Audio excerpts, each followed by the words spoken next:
coming down here and doing this. It's an honor, and I'm very grateful for you guys spending the time, and we timed it perfectly with your birthday, and we had a quite an amazing experience last night on the beach. Yep. So what was it we were seeing last night on the beach? That's the first time I've ever seen anything like that. It's also the first time I've ever stared at the sky for that long, I think.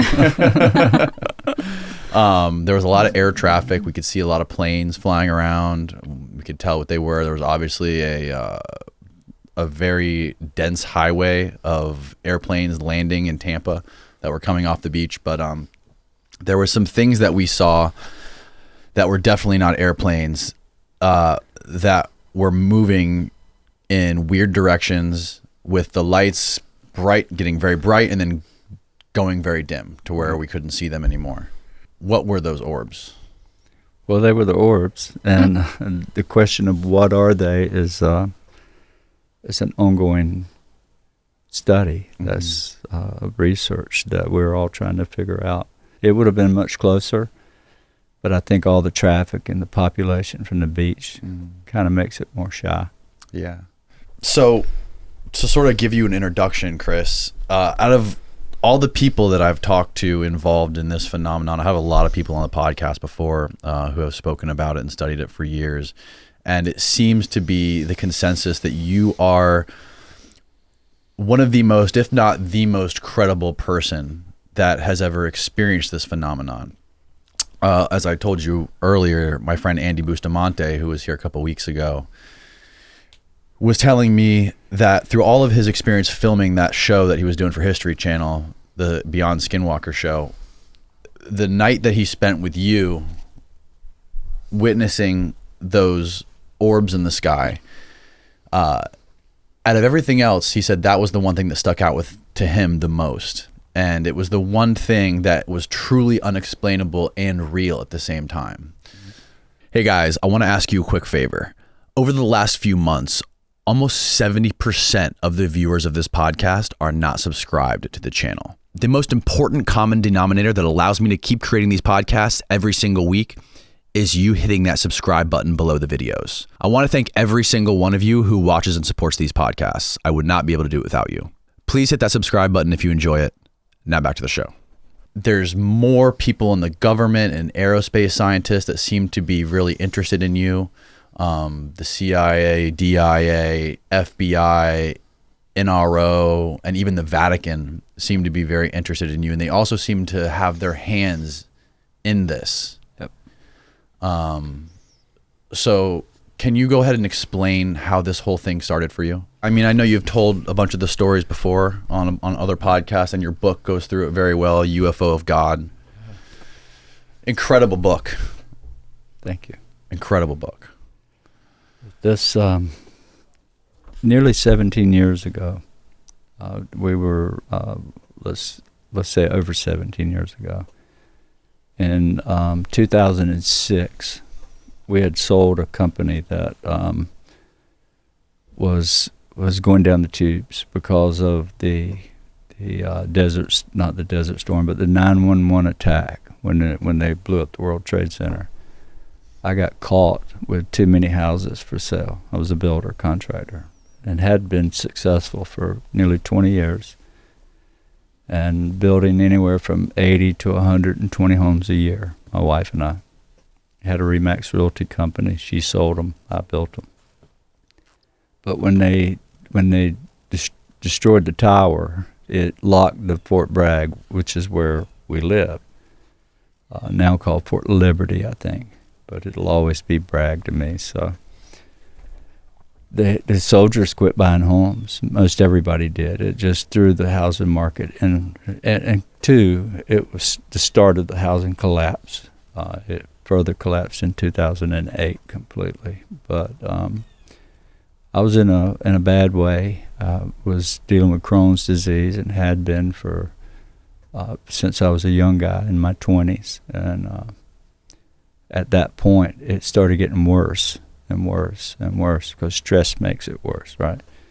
And so I had the worst stress, trying to hide the fact that I'm shelling out everything I ever owned, money, apartments, was going out the window to try to keep this company, at least to pay the interest on the notes. So we sold the company in '05, and I'd had a near-death experience in '04 from being over-medicated. It's in the book. It's a very tragic thing that happened. My doctor died from an overdose that he was on drugs himself, some kind of medication he was taking, and he put 113 people in the hospital, and I was one of them. So that was a severe setback, going through that, along with what I was already dealing with. And that was one reason the company had to be sold. So let's fast forward to 2006. Along about October, I accepted a job my dad arranged to go oversee a home, big house on the ocean at Holden Beach, North Carolina. 4-month-long job. It was over by Christmas, and we had to finish it up to get paid the last 10% after Christmas on the New Year. So I sent the guys back down to the coast to do their job and bring a check back for the retainer. And they did. And this was January the 8th of 2007. They called me and said, we finished the job, we got you a check, and we want to celebrate. Can you take us fishing today? I said, well, sure, I guess. My wife was out of town with the rest of the kids. It was just Chris Jr. and I. And so they came in, got their checks, brought mine, or my dad's actually, and they went to the bank and came back about 2 o'clock and said, let's go. And so I followed them to their house, picked them up at 2:30, and away we went to the river fishing. And this is how it all started. You know, from the reason I went through this is because it's important. It's one of the most important things in the world for anybody to know about this phenomena. Mm-hmm. Of 17 years nearly of research that I've been doing. It came because I was in the worst suffering way. I was at the bottom, ready to give up on life. And I was crying out to whoever's up there, help me. Why? I'm 45, 46 years old, and I have to get free lunches at school now for my children. And just moving out of a $1 million home with a pool in the back, my kids have lived, with that standard for most of their life. So it was a big thing, and I was suffering bad from it, crying out to the skies. I left these guys fishing. I left them fishing about 3 o'clock. I walked away, and I'm just never did pull out a pole. It was my son and 3 other guys were sitting on the bank of the Cape Fear River, a little small river about 70 yards wide. And I said, I'll see you later. And I walked away up about a quarter mile to the field to where we came across this cornfield. It turned off the paved road, drove right through the middle of this field on a little 2-road dirt road to the back side and to the tree line. And when you get to the trees, you go downhill 100 feet to the river. And before you run into the river, you make a right and parallel the river another 1/8 of a mile to a cul-de-sac. So it's a quarter-mile walk out of that cul-de-sac up to the hill. When I got near the top of that hill, I noticed what I thought was the sun setting. It's about 10 after 5, 5:15 in the evening in January, so it gets dark, about 5:30. The sun sets. And I'm probably 50 feet from the top of that hill, so I'm looking up at the gate. The gate is up at the top of the hill, but you can't see the field because it's elevated, right? And the higher I got up, the wider my field of vision became. So I'm looking down a road that has trees straight up on either side of me, really close. So I have a narrow field of vision. So the closer I got to the top, I saw what I thought was the setting sun. And so I looked down to take a few more steps because I'm walking through mud and bushes and it's dark almost dark where I'm at now. And 4 or 5 more steps up that hill, and that's when the shock came.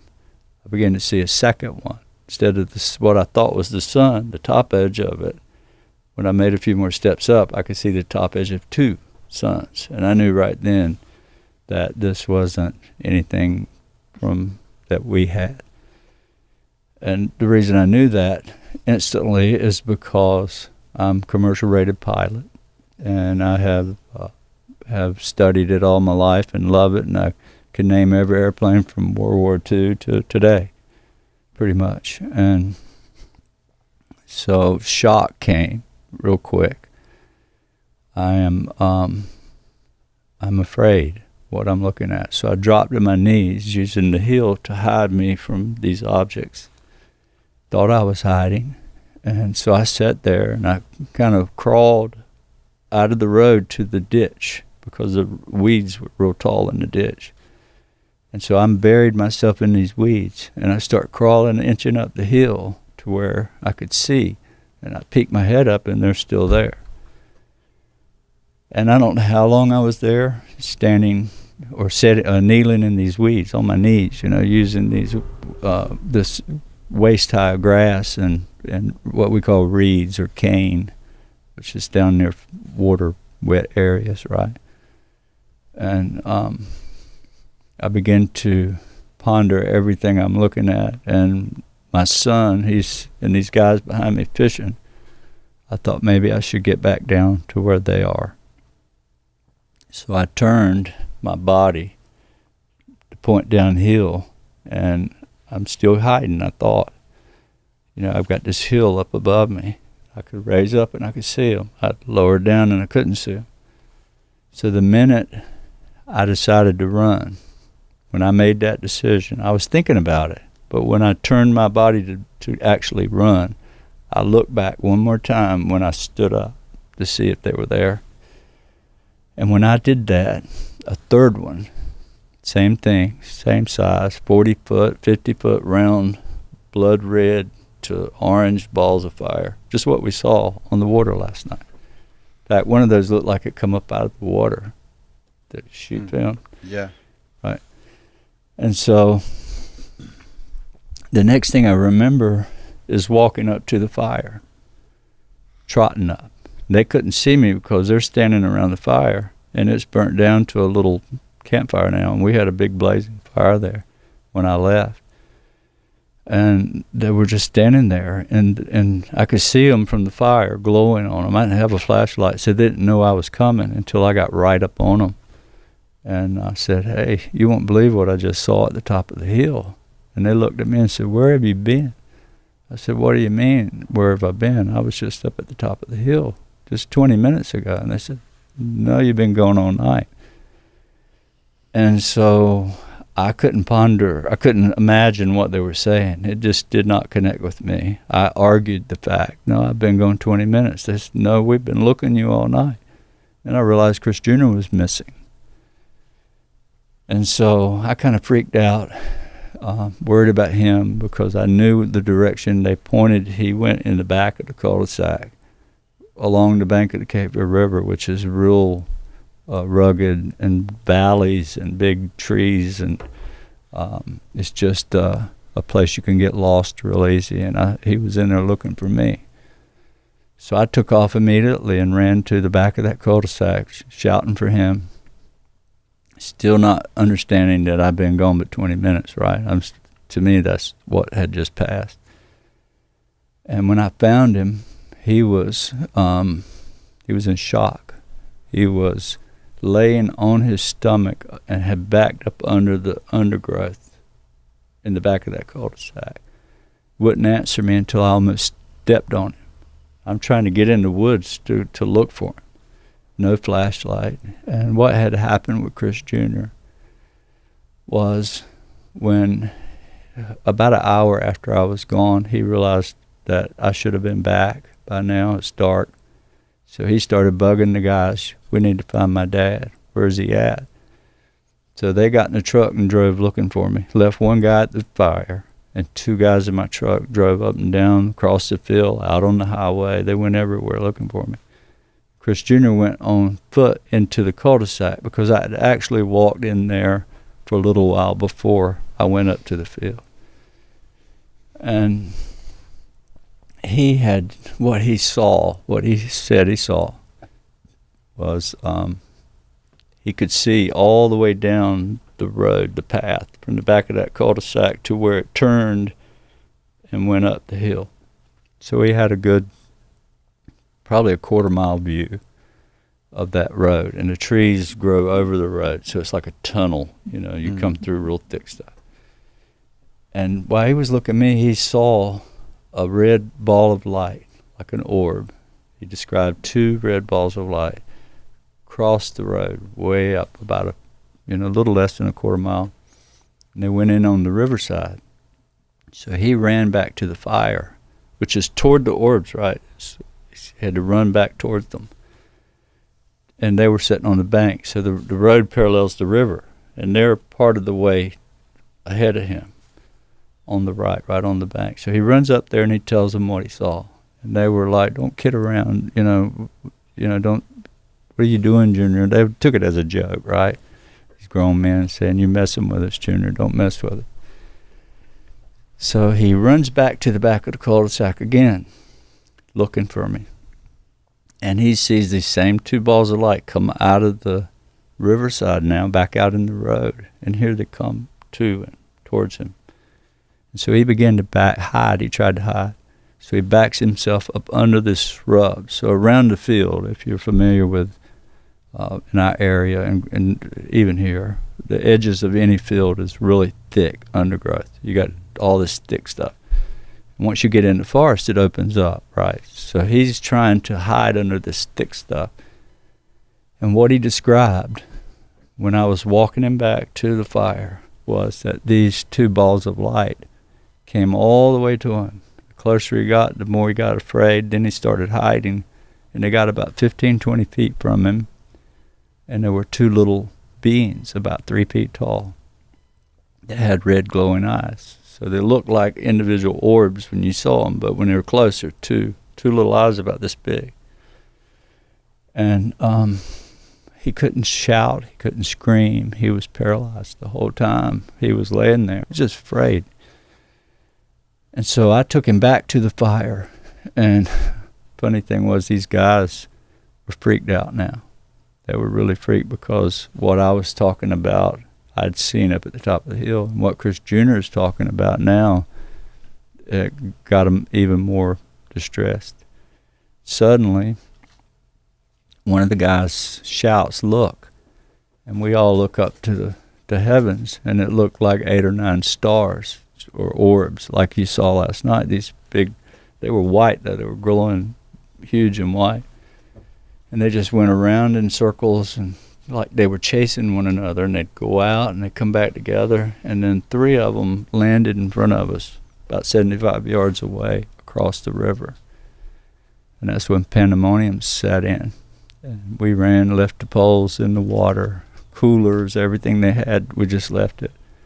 Jumped in my truck and took off out of there. And when we got back to the top of the hill where I was looking, I was hiding, well, those same 3 orbs are sitting there.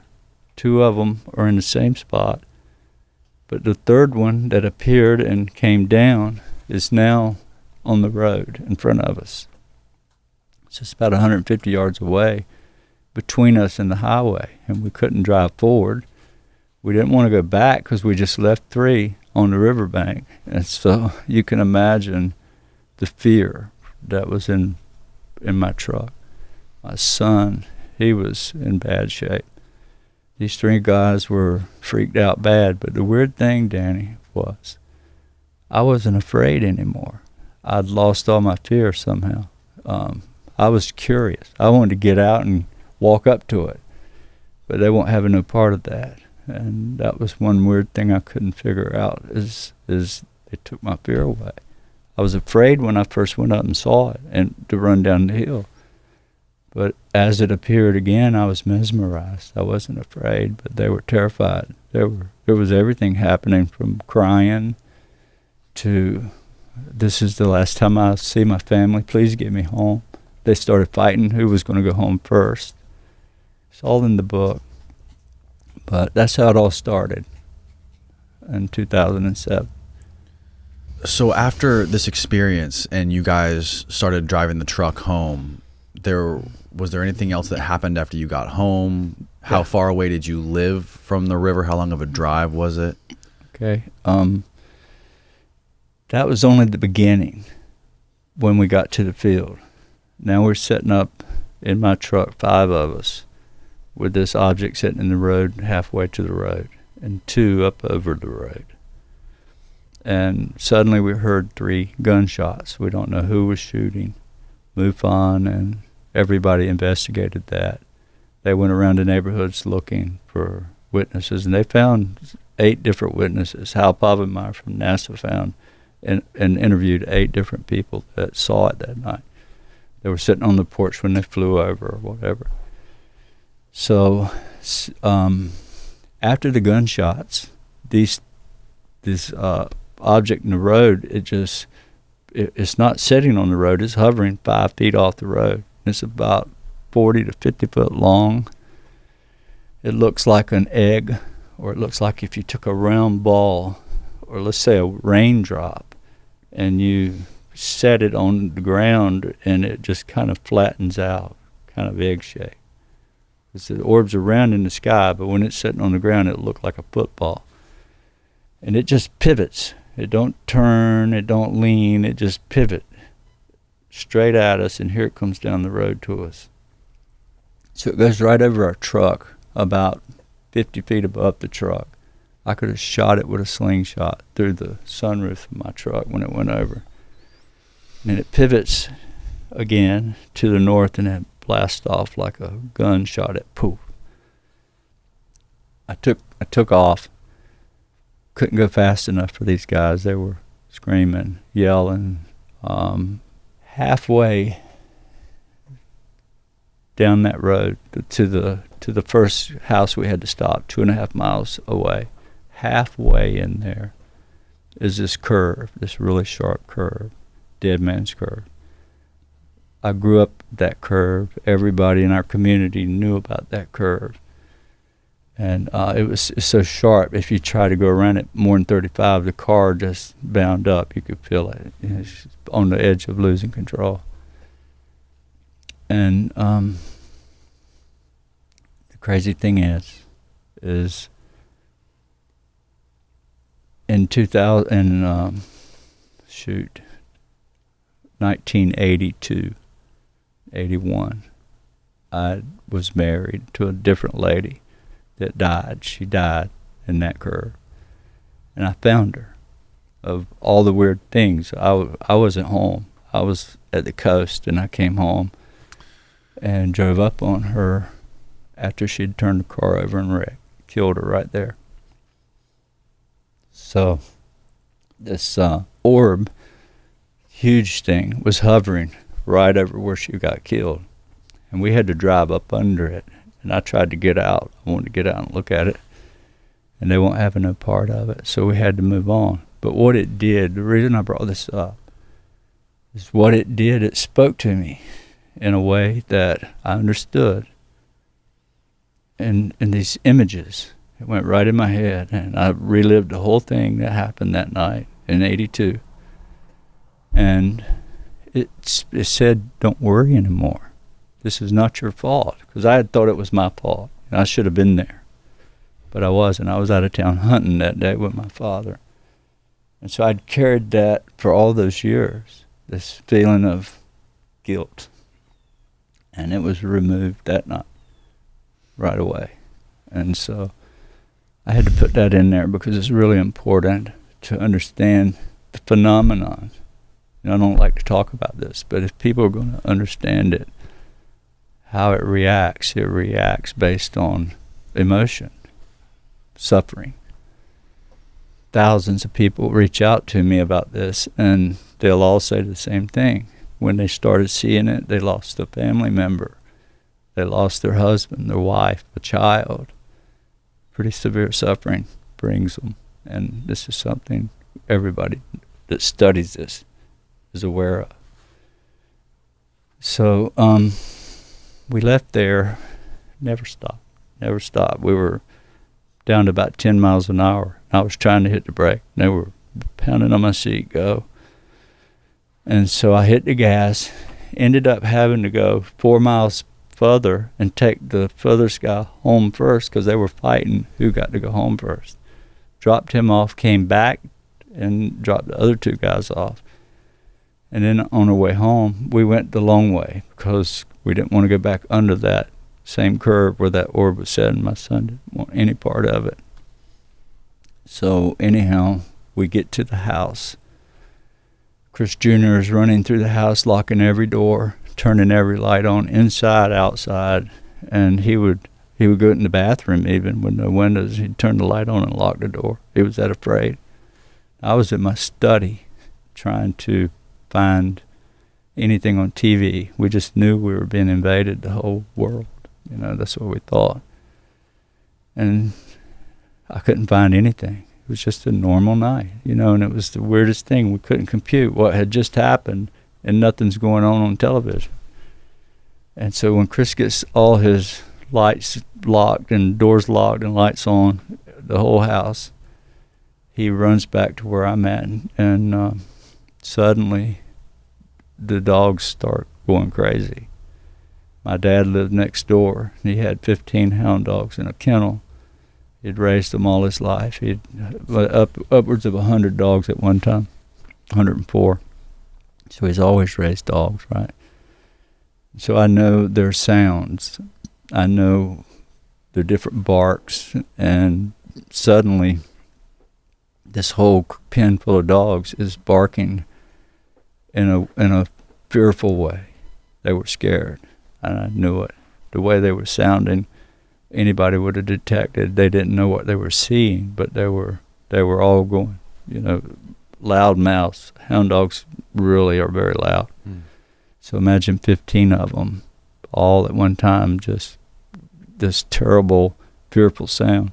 About a year ago, I started working with this company called Merrick Health, and I wanted to get a comprehensive breakdown of what was going on inside my body, from my vitamin levels to my lipid levels to my hormone levels, etc. Using the most elaborate and cutting-edge testing on the market, they were able to advise me on a new diet, sleep, training, and supplement protocol designed to maximize performance and support longevity. I tell all my friends about Merrick Health because you simply cannot get this level of knowledge or attention to detail from a general practitioner who sees up to 50 patients per day. Plus, insurance companies regularly deny progressive treatment options. Primary care physicians refuse to order comprehensive lab work, and standards of care lag years behind the leading research. Merrick Health represents a paradigm shift in how we approach medicine, empowering those who want the most out of their healthcare and wish to maximize their potential. Every client who orders Merrick's optimization package receives extensive lab work, over 84 carefully selected biomarkers to help provide detailed insights into your hormone profile, cardiovascular health, organ function, and metabolic status. Expedited onboarding for those interested in working with a Merrick Health medical provider for personalized treatment options,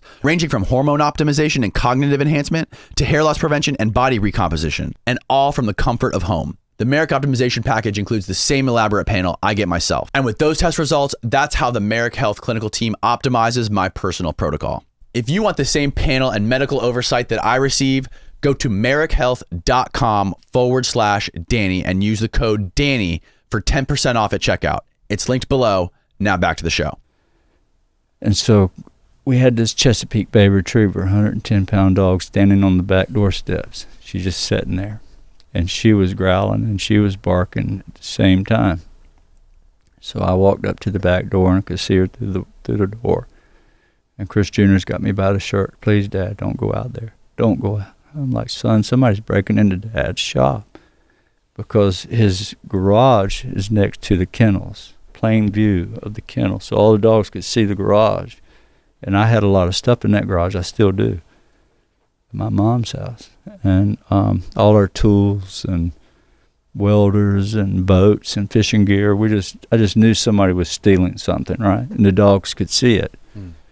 And so I talked Junior into walking quietly with me with no flashlight, using our Chesapeake to stay in front of us and keep us safe. I just wanted to walk over and see if I could see who's getting in that shop.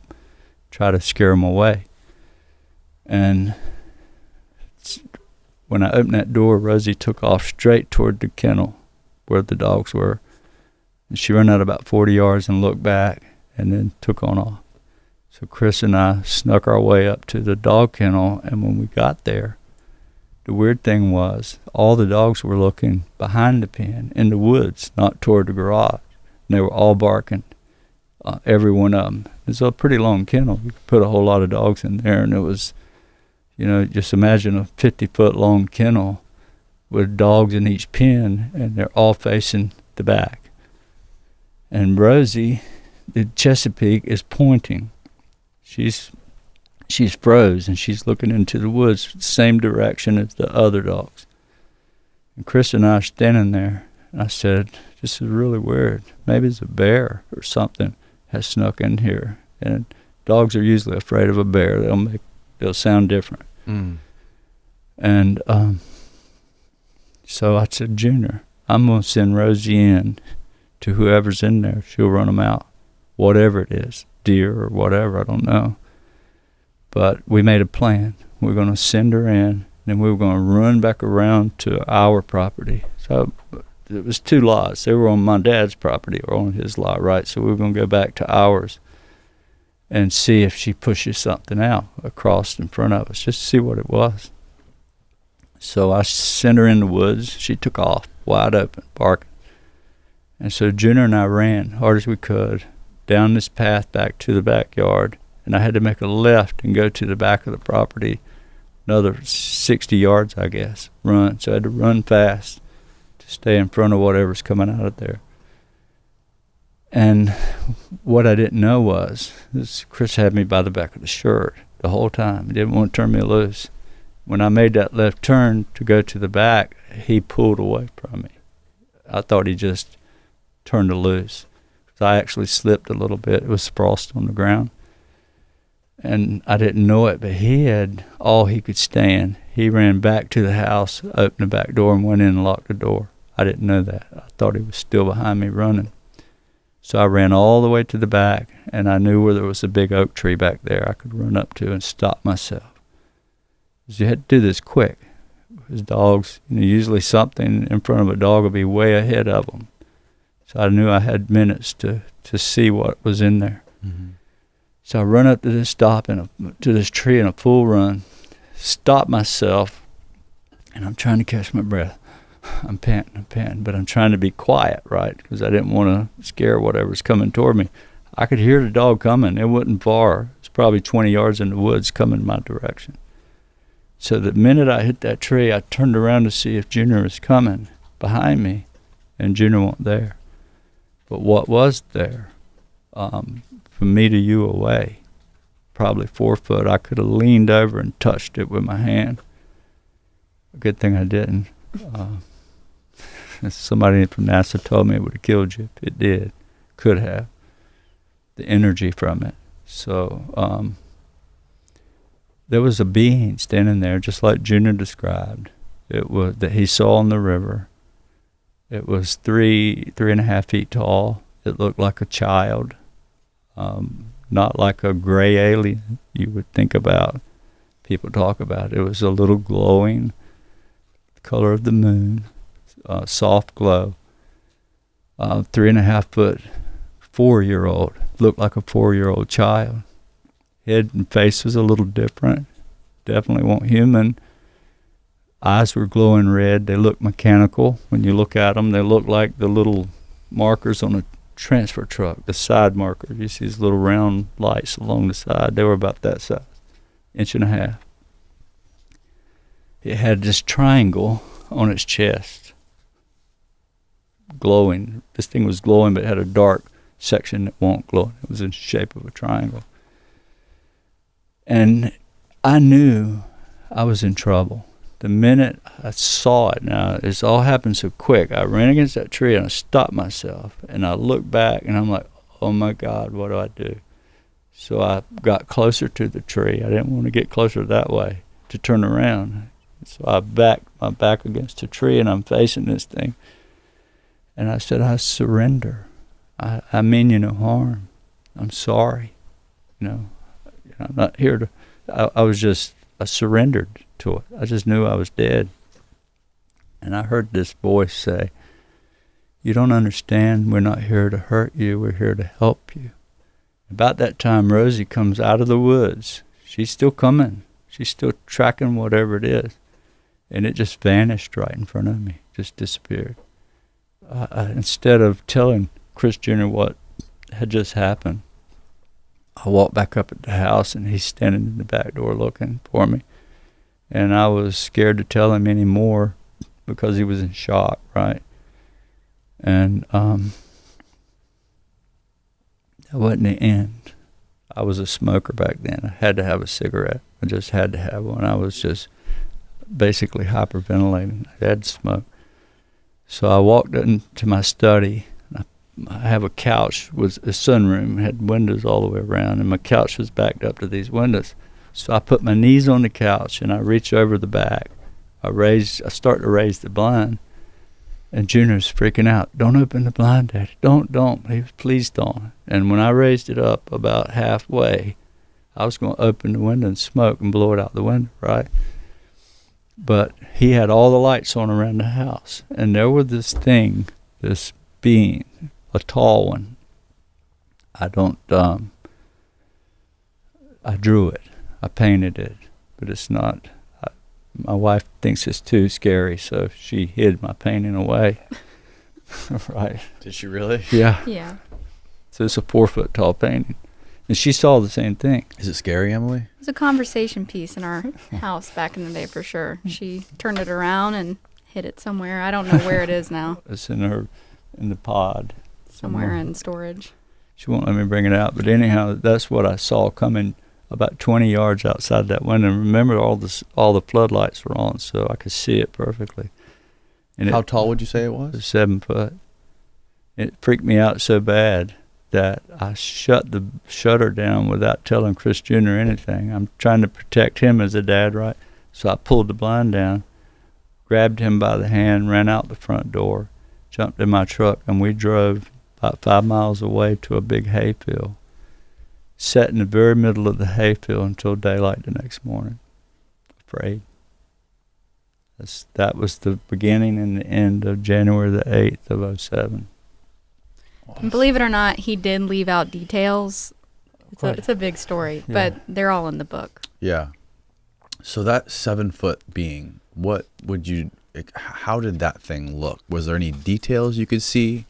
Did it look like it was a real biological thing you could touch?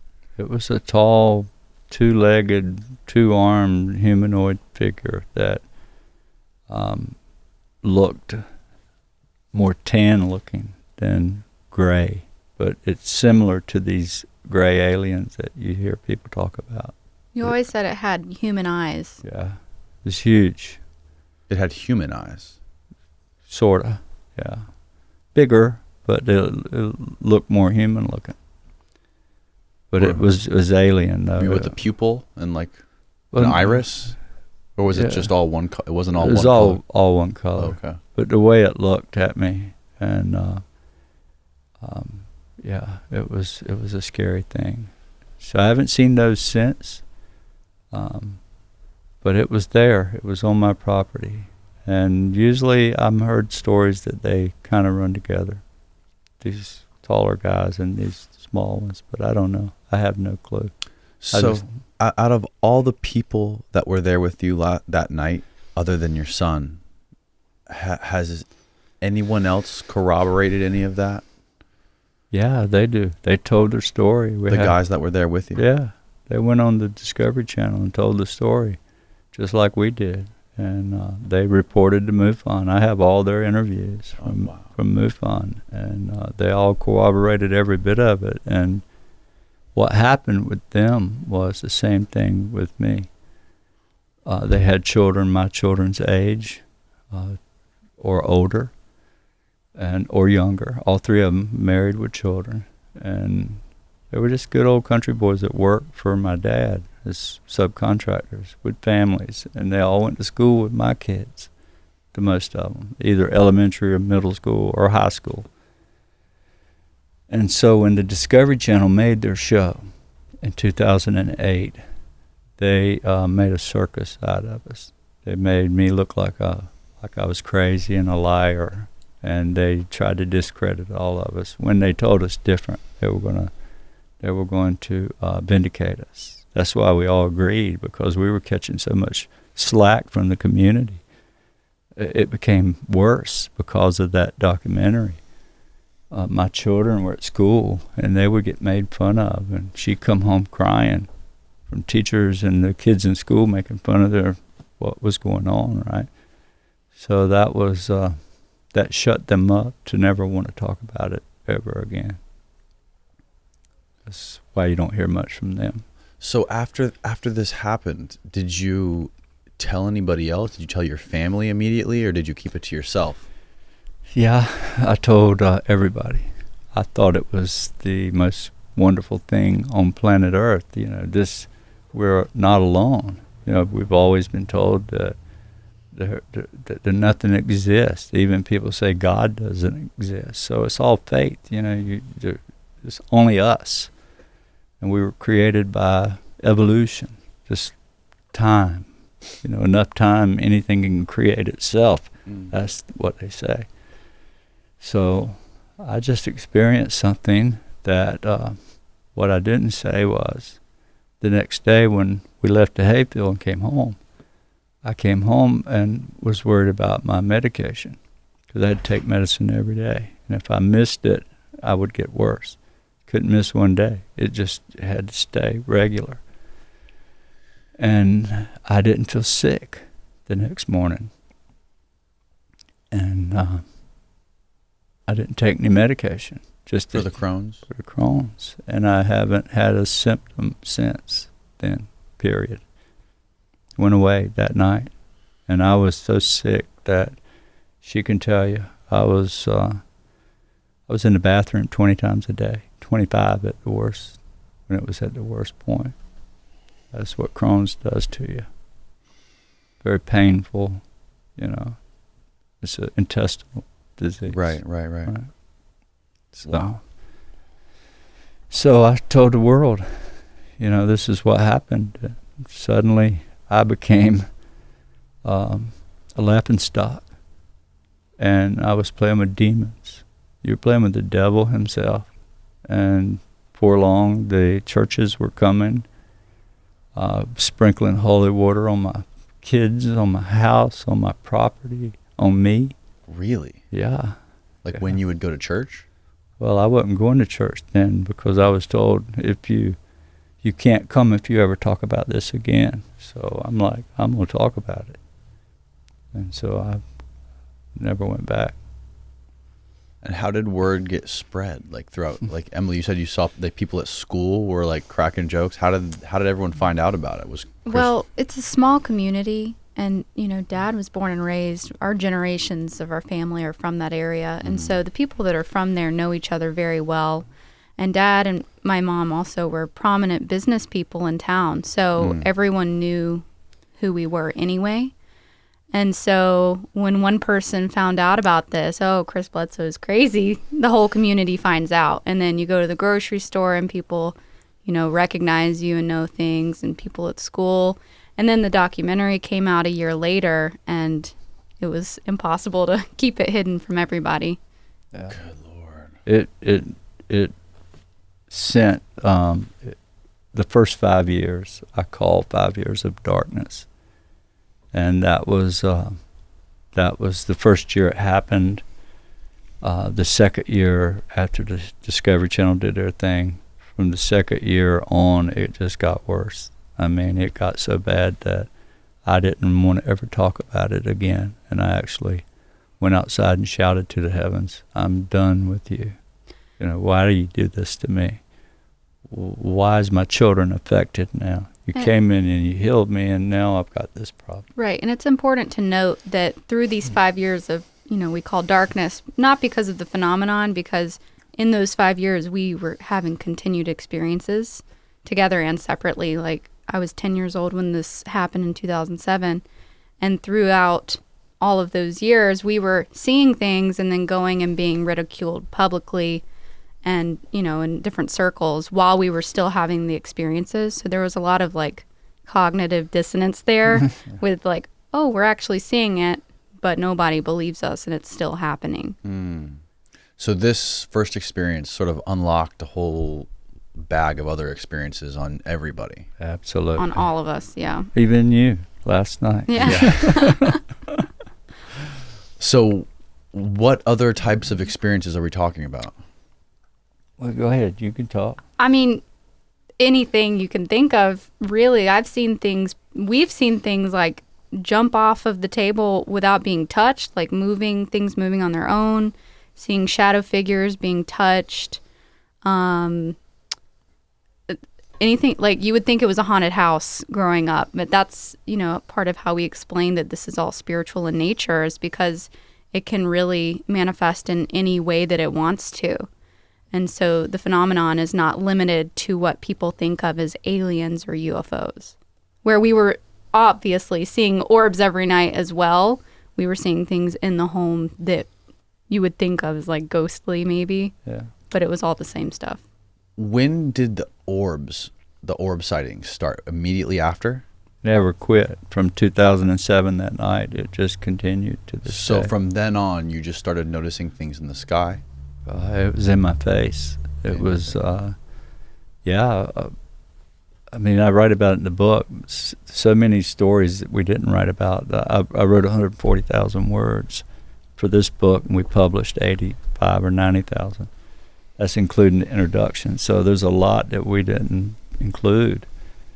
But Daddy would wake us kids up because Mom didn't really like, you know, the conflict with the phenomenon. So she didn't really encourage the experiences. But Dad would secretly wake me and my two other brothers, Ryan and Jeremy, up at like whatever time of night. And we would go out on school nights at 2 a.m., 3 a.m., and just look at orbs in the yard, Really? right in our face.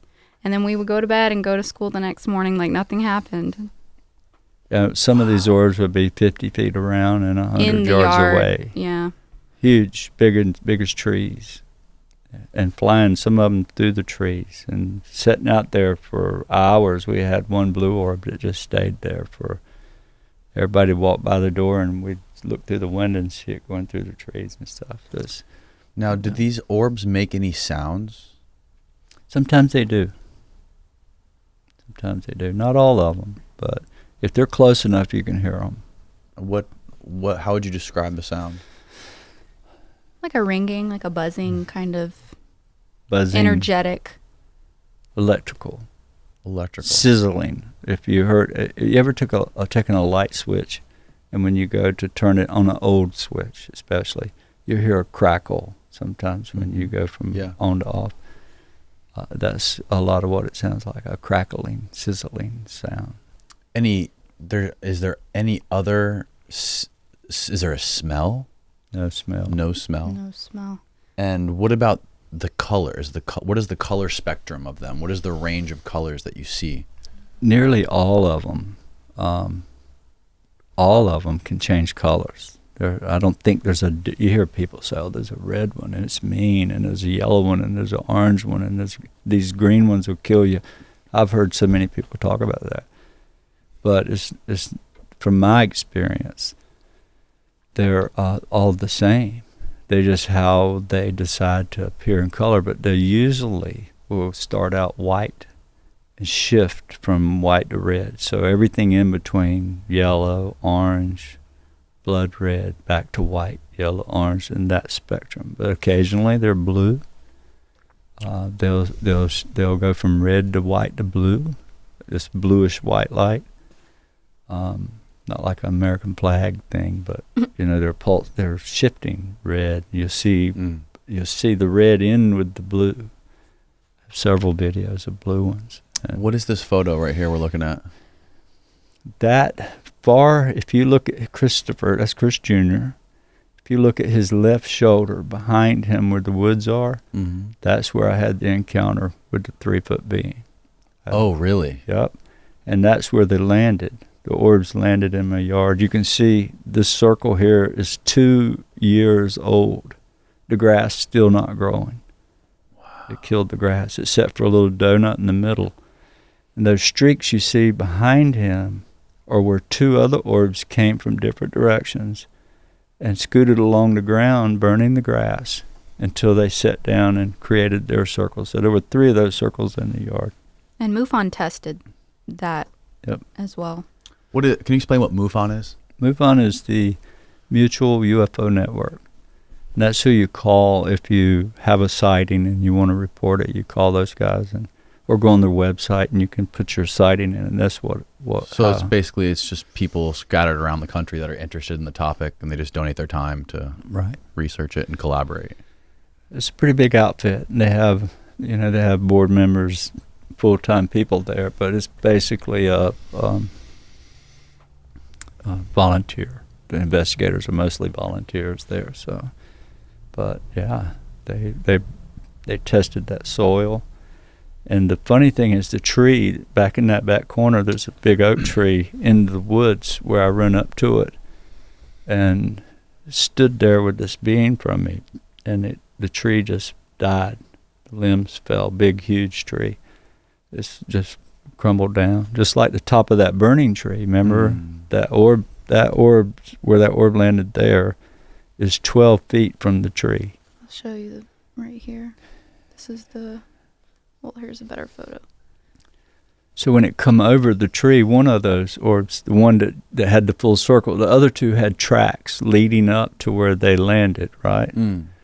But the other one Chris Jr. was standing at, actually, we believe, came over the top of that tree and irradiated it, because you can see 40 feet of the tree is missing. It's broke right off. It looks like it's burnt off at the top. Well, it wasn't burnt. It just broke and fell. It died. Really? Tree died, and then caught fire. So the first time you noticed this, you just saw the tree in your yard burning? Yeah, we have a video of it. Yeah. It was. There's a video. Yeah. Do we have that? Yeah, we can find it. Okay. Yeah. Wow. But Mom tried to put the fire out 3 times and it came back. There you go, top one. Here we go. It lit itself on fire 3 times that night. At 9 o'clock, it caught this tree fire. just spontaneously Here we go. combusted in our backyard. Oh, wow. Can you hit the full screen button on the bottom right? Yeah, right there.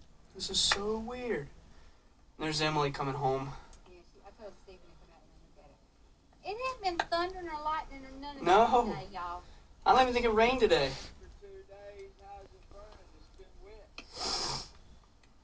There we go. You see the grass is wet We're where all the standing, we've all been headlights. standing out here looking. Ran as fast as we could in the backyard. The tree just spontaneously combusted. That's my brother Ryan. Yeah, burning from the inside out. How is it burning from the inside out? I don't know, but here's the weird thing, Danny. We don't know. This is when I quit smoking. Remember in 2007, I had to smoke to blow out the window, right? This is 2013. And I paused my television. Vaughn and I, her mother and I were sitting watching TV in our study. I said, I paused the TV. I said, I'm going to go smoke. And so she got up to go to the kitchen.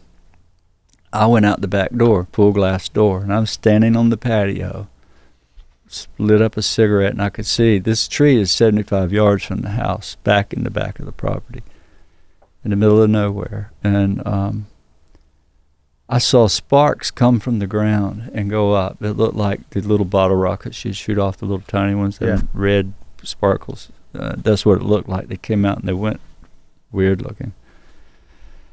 So my wife is coming back down the hall, and she could see through the back door, see me on the patio, but she could see all the way to that tree. And she opened the door and said, "What's going on with that tree?" I said, "I don't know. I see it too." And suddenly it just erupted like somebody just poured gas on it. Poof, it just erupted into flames. And it was dead. Now look, this is after the fire.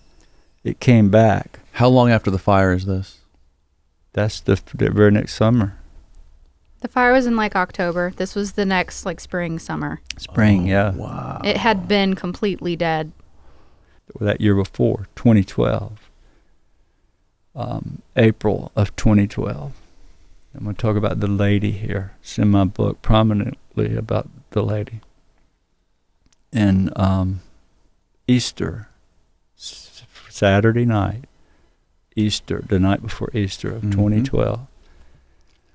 I was so distraught because of the way my kids were being treated. I'm a big guy, you know. I got to the point where I didn't care. You can laugh at me. You can call me crazy. You can do what you want. I don't care. You just won't be my friend anymore. I don't need you in my life. And that's kind of what I thought about everybody that I grew up with, cousins, just family and friends. So I'd wash my hands with them. But now it's affecting my children extremely bad, getting made fun of and all. So I was desperate to prove to the world that I had actually experienced something, that I wasn't crazy, because they'd labeled me that, the whole community, or you're playing with the devil, one of the two. And I knew different. I knew I was praying to God, and these balls of fire came. I knew they took my Crohn's away. I knew it wasn't the devil. If it was, what a big trick. Why does the devil answer prayer? If it does, I don't want to be praying, right? So I had given up that night, and I walked outside and I said, look, I've been trying to film you. You're in my house. You're around my family. Everybody here sees your presence, these orbs. It's an intelligent, they're intelligent beings. These orbs are beings. They're individual beings, sometimes more than one.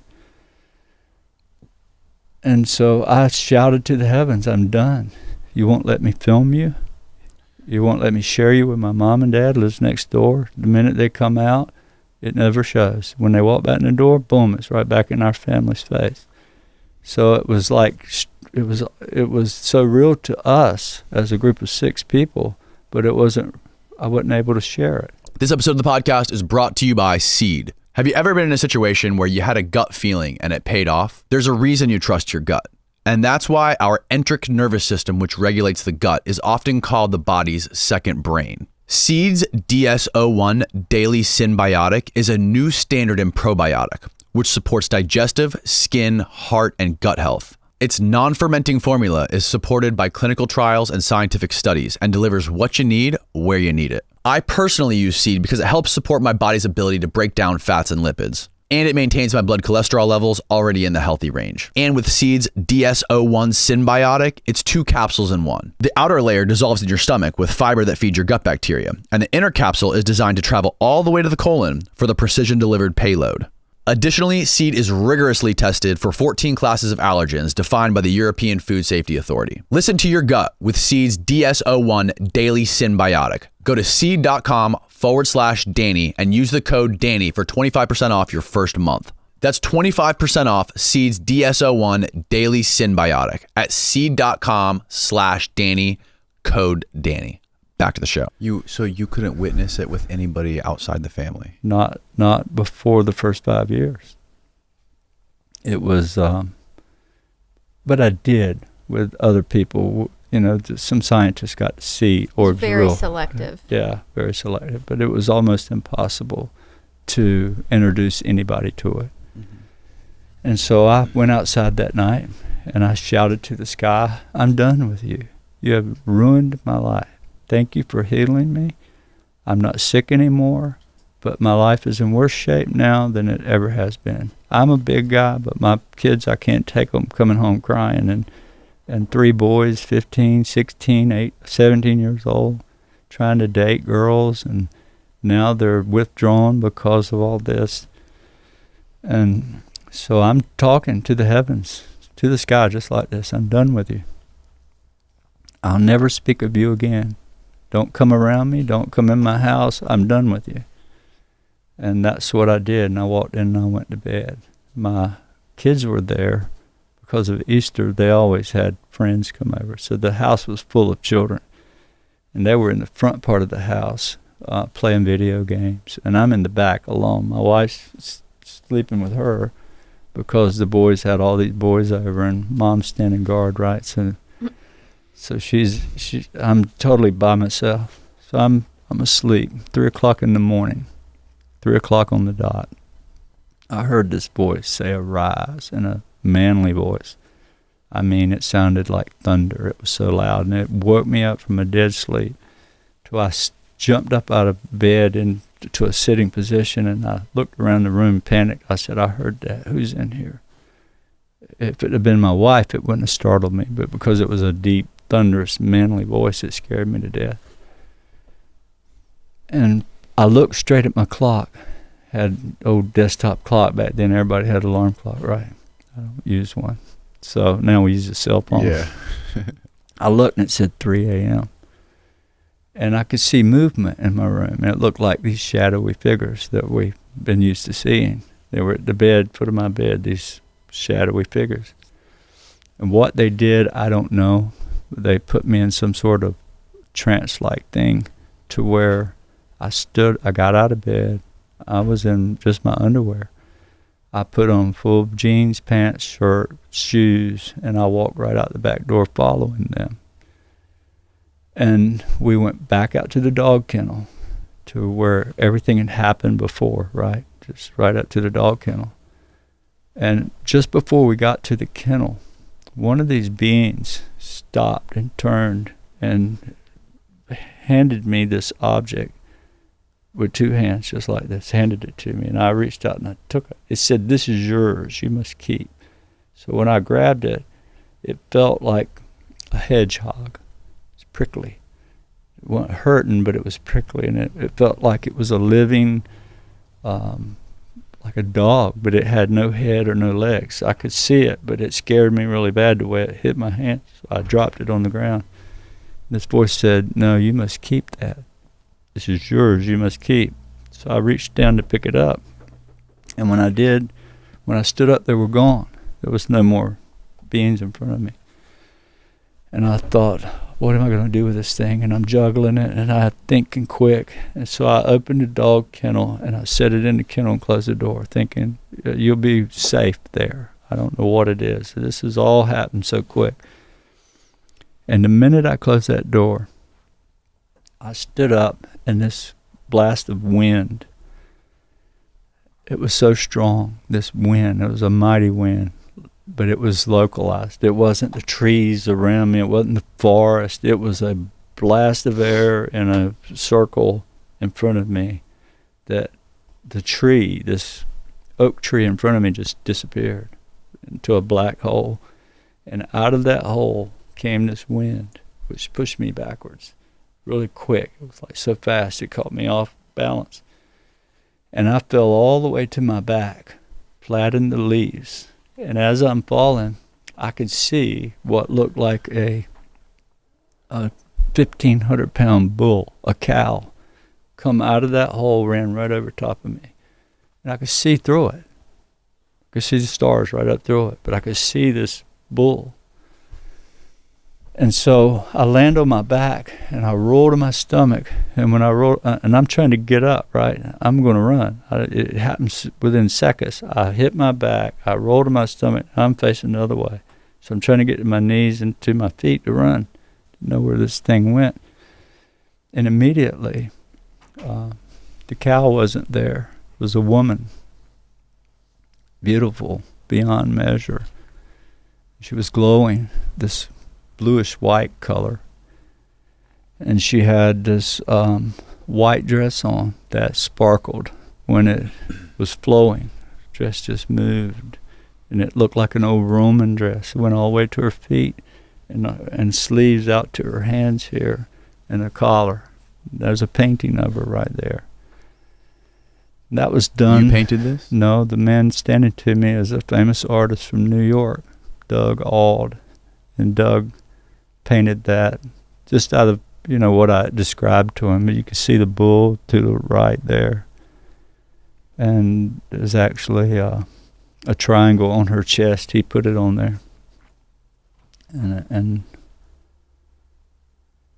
pretty crazy. That painting's big, but her face is different, but that's similar to what was in front of me.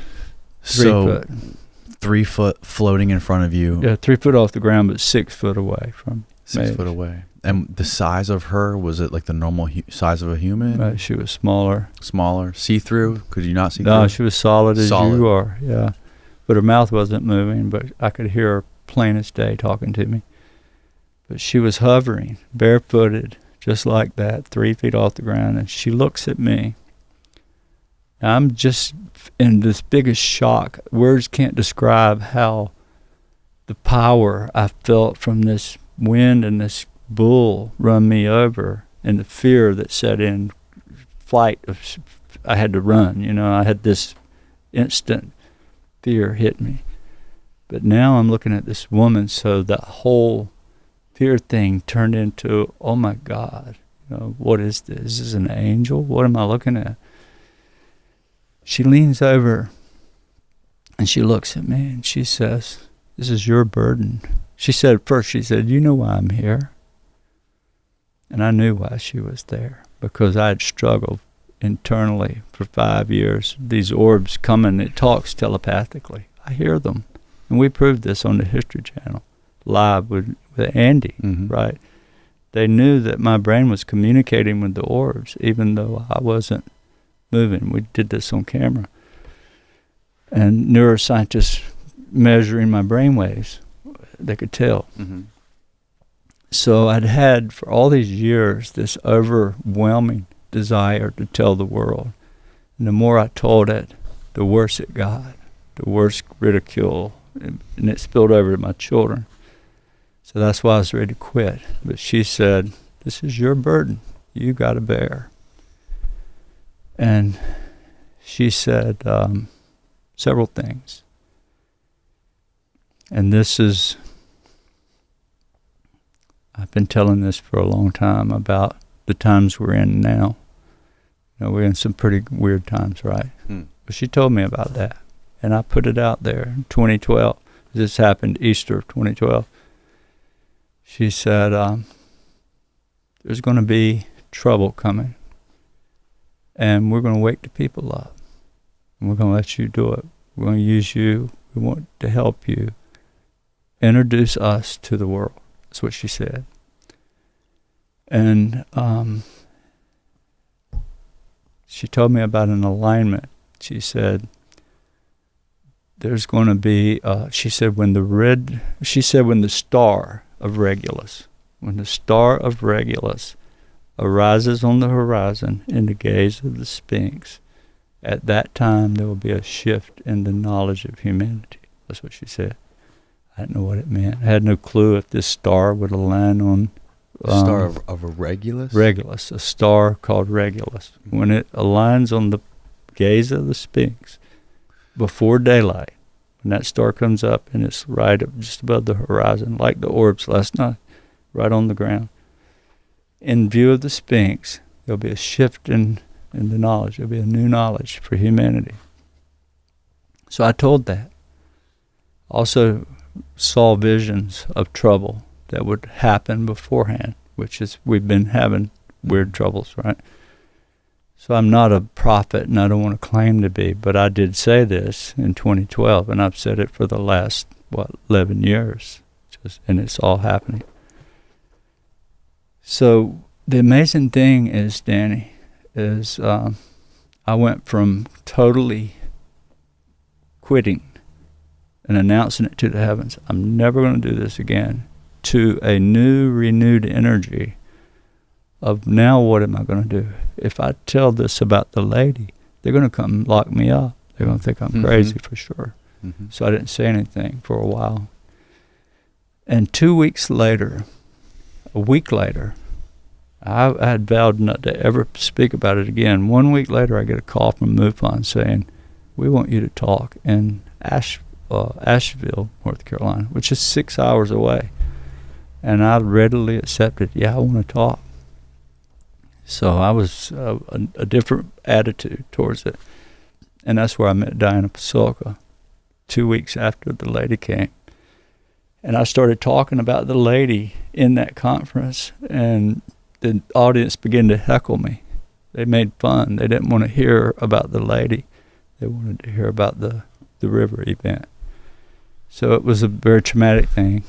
And that bonded Diana and I for all these years, to where that's how we became to know one another. But the crazy thing is immediately when she left, that's when I began to document everything. I could get pictures. I could take you out and share it with you. Only after she came. Only after the lady came. Yep. What do you think the bull symbolized? I don't know, but I know this. It got the attention of Diana and the Vatican and CIA, NASA, and everybody. DOD, even the Ministry of Defense in Britain, Australia, all these people. They wanted to know about the lady immediately, let me tell you. In fact, I put it in writing to 2 generals at the Pentagon what she told me. I was asked to do that. I have a whole bunch of questions in my head right now, but I want to try to figure out how to pick this apart a little bit. First of all, Steve, do you remember when we were talking to Randall the other day, we were going through the different ages in the Great Year? Yeah. What age are we in now as far as like the constellations? That's the first thing I thought about is like the age of the bull and the lion. We're in Aquarius. We're in Aquarius right now. Like that song, Age of Aquarius. Right. Oh yeah, we were singing Age of Aquarius. And what's the next one? Gosh. Is there a way you can pull up like a diagram, that circular diagram he was showing us? Well, let me tell you what she told me. She said that there was a shift in the powers of the heavens and that she had been away. The feminine energy was about to come back and there wasn't no stopping it, and that there would be a shift, and that shift would be into Aquarius, and that the divine feminine would come back as the energy that would create 1,000 years of peace. That's what she told me.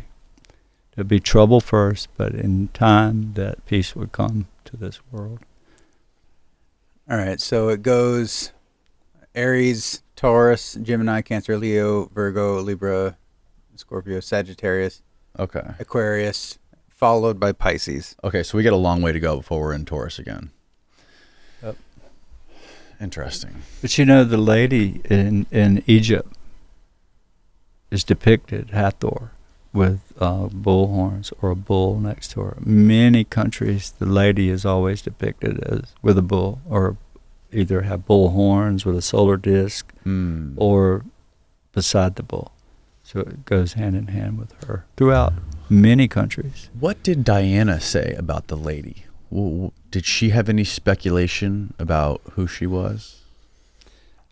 Yeah, they quickly referred me to the Fatima lady and the Lady of Guadalupe, the Lady of Lourdes, France, and Fatima. And there's several others. There's one in Egypt that I don't know the name of. Can you pull up the Lady of Guadalupe? Yep. Now the Sphinx, there's been people that have speculated the Sphinx was originally a lion. Yeah. What's weird is Regulus is in the Leo constellation. So, Regulus is in the Leo constellation. so when the Leo constellation comes up and aligns with that brightest star called Regulus, is there images? I think it's Leo. Pretty sure it's Leo. Okay, this is the Lady of Guadalupe. Yeah. So that was the first time you saw the lady. And when did she give you a specific time when things were going to change with humanity? She's, I've seen her more than one time. And yes, I didn't hear from her except at Easter of 2013. She came back. Okay, yeah, Regulus. It is a star. It's the star of Leo, the lion heart. Yep. And when she told me when that star aligns on the horizon before daylight, in the gaze of the Sphinx, there would be a shift in the knowledge of humanity, a new knowledge, and that's what she told me. But there would be trouble along the way first, and they gave me the images of war.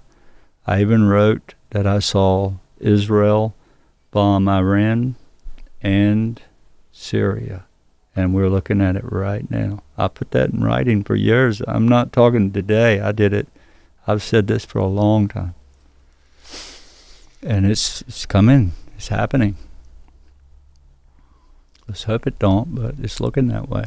At what point did you start getting visited by people in government and people in NASA or CIA? 2008. So right after. Yeah, well, I didn't report the incident until October. So it happened in January of 2007. I come home telling this, and my wife was so afraid. The kids were scared. They didn't know what was happening. The church, being in a Pentecostal holiness church, I was a deacon in the Pentecostal church, so you can imagine Pentecostal church is way different. That's Dr. Pavenmeyer, Hal Pavenmeyer. So they immediately related it to demons. So my wife is trying to keep the family under control and hush me up about it. So I didn't talk about it for 10 months other than my kids. The Orbs would be in the yard at night, 2 in the morning. I'd wake them up and bring them outside and say, look, your daddy's not crazy. There they are, right? So my wife began to experience it, I think what time was it in 07 when she got shoved in the kitchen? It must have been in the fall. It was a few months later. She got shoved in the kitchen? Yeah. Yeah, twice. Dad had been praying, that Mom would have an experience so she would believe him. And she was doing the dishes and no one was awake or around, and something shoved her into the sink. And it scared her so bad, she said, don't ever pray for me again. Wow.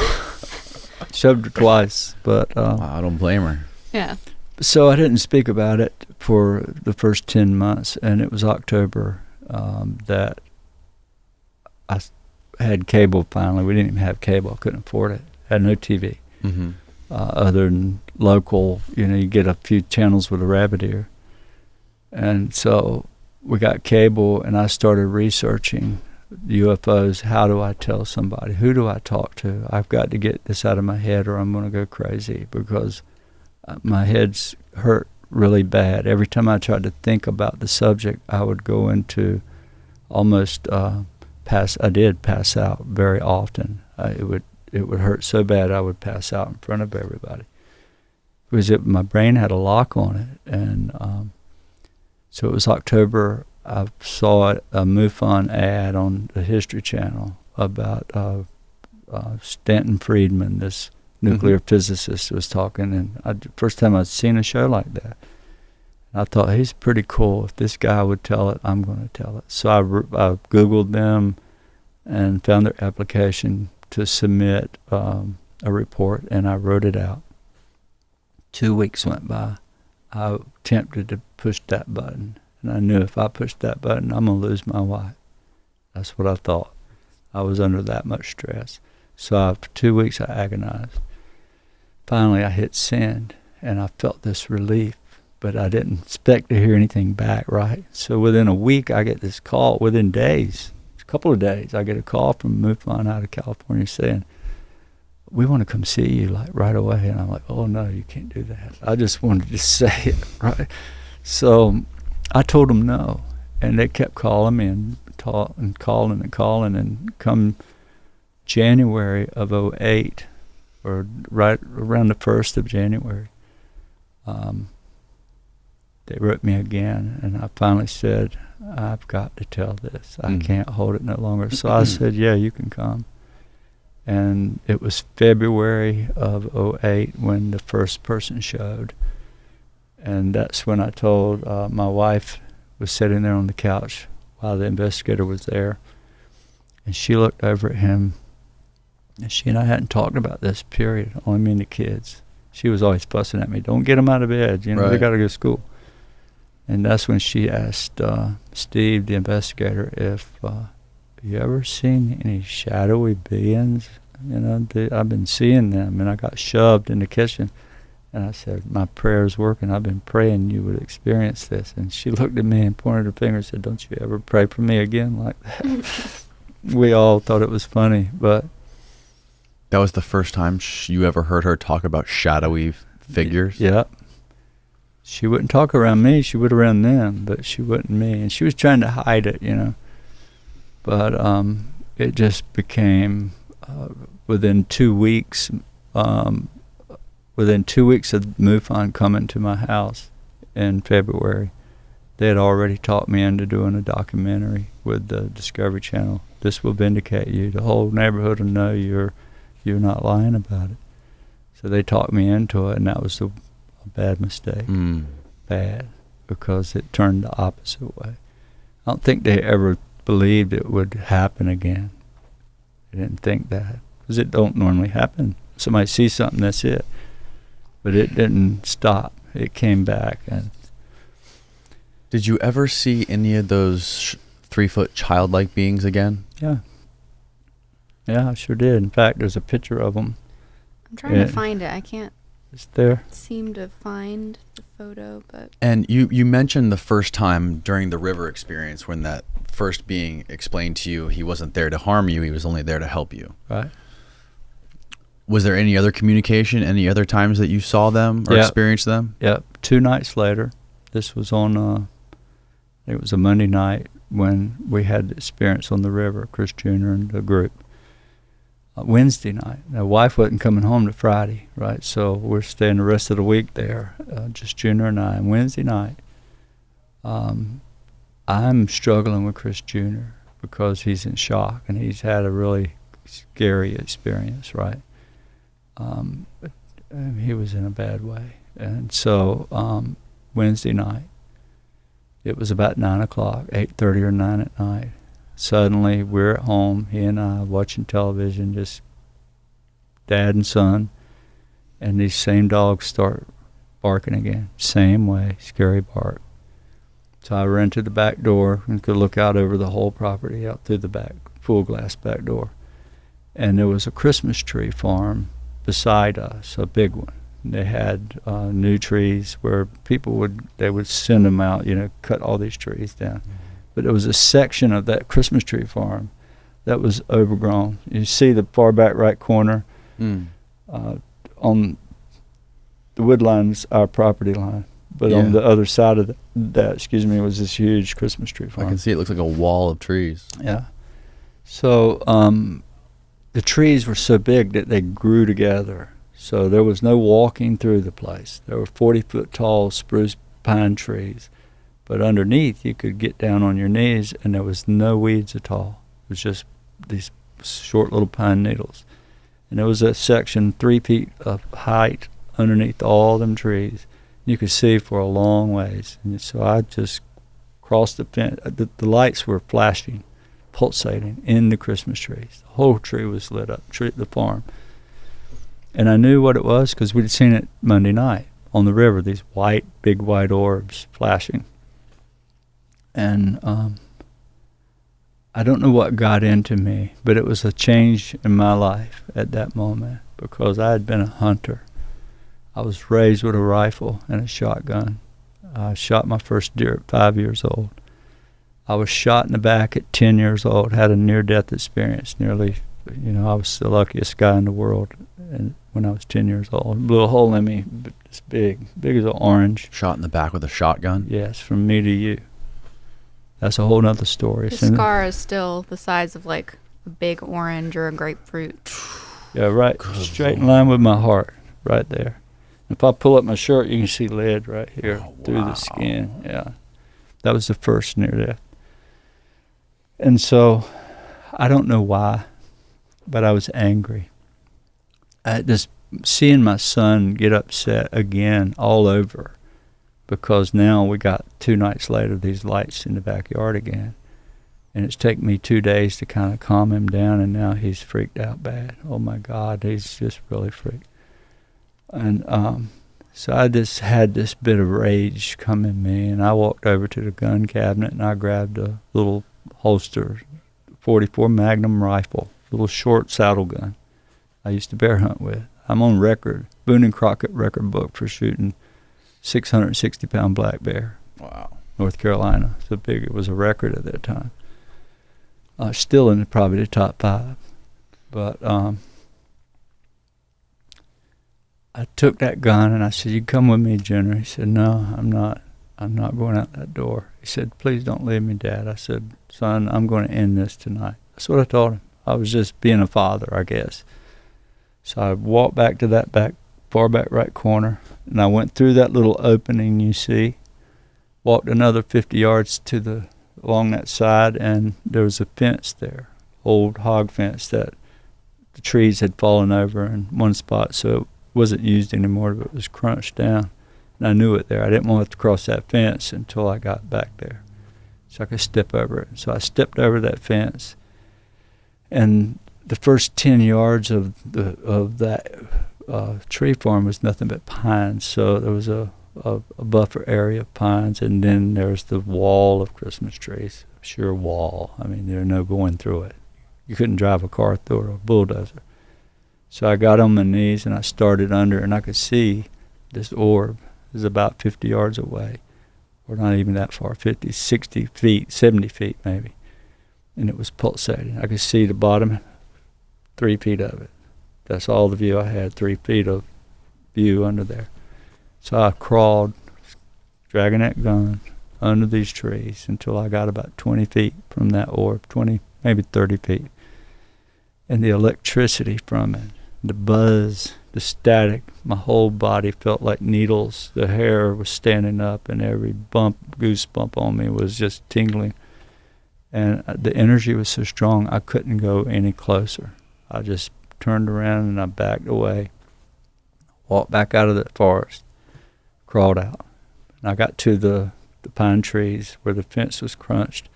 I stood up and I went to step over that fence. And the minute I went to step over that fence, there were two of these beings just appeared right in front of me. They were standing like 3 feet from me, and just enough gap I could walk between them.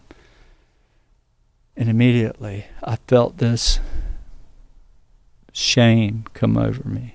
Shame that I had this rifle. Why I brought this to fight something that there ain't no fighting, right? So I took the gun and I tried to hide it behind me. And what they put in my head was what changed me. From that point on, I never hunted again. I don't harm bugs. I have a way with animals now nobody understands. I have 50, 100 ducks, wild ducks who'll fly in and fly right up to me. If you come out there, they're gone. But they'll fly right up and eat from me, feed them wild mallards. And if anybody knows about mallard ducks, they're one of the most skittish creatures in the world. They fly at thousands of feet high at 80 miles an hour, and you need duck calls and blinds and decoys in the water to get one to land. Well, I have whole flocks of them fly right in and eat. I can feed them. But that wasn't like that before. But these beings told me that they changed me. They told me that the way they put it in my head, when I say told me, they don't really talk. They put images that it's just telepathic, I guess you could say. But it made me understand that the whole world is alive. Everything from the grass to every single animal, bird, tree, all had a consciousness. They even put images into me of the cells in the body, like within the human body. You don't tell your body what to do. Something outside of us is telling our body how to function. The molecules, each cell that divides from one cell to the other has a conscience. So I'm just a part of that. I can't get the words out I want to say, but it just changed me in such a way that I began to cry about everything. I've cried for the last 7, 8, 10 years, I guess, about everything. When I see something get hurt, it just kills me. But it came from that experience with these beings, on how they told me how everything's a living consciousness, and I don't have the right to take its life. That we live in a mutualistic way, like your stomach, for example. You have bacteria in your stomach that digest chlorophyll, plant material. The human can't do it, but this bacteria does, and it secretes the nutrients that you get from that plant, and it survives because you're feeding it the plant material, right? So it's a mutualistic way we live, and it's like a tree gives you wood for a house, it gives you shade for the sun, a nest for a bird, oxygen to breathe, and the list goes on. So everything has a part of life on this planet, and it's not up to us to destroy it and abuse it. And I could talk about this for days. Wow. Yeah. It changed me. And this was in the very beginning. How long did it take before obviously the word had to get out, but like how long did it take before one of these guys like Hal Povenmire from NASA to show up? And was he the first one to show up, and why did he show up? Remember we got past this, I guess, but February they came and did the report. By June they were doing the documentary. By late July, August, I think it was, Hal shows up at our house knocking on the door. And I was away in town, and my youngest boy, Ryan, answers the door, and there's this 6'4" guy, giant man, standing at the door.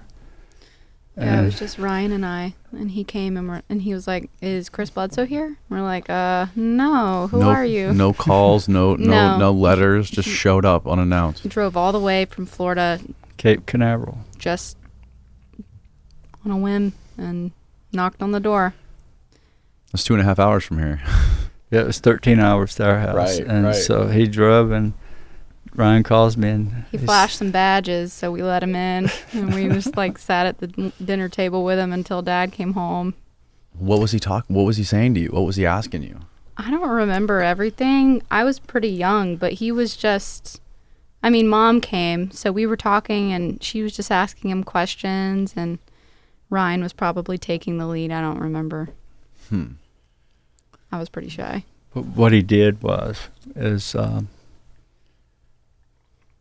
well, to begin with, this is in the book. For the first 5 years, we had been involved with the UFO world on a limited scale. Everybody heard about us. They wanted us to come speak. They wanted to come visit, and I let a few people come.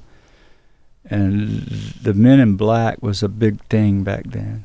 That was about the year it all came out. And so everybody was saying the government will kill you.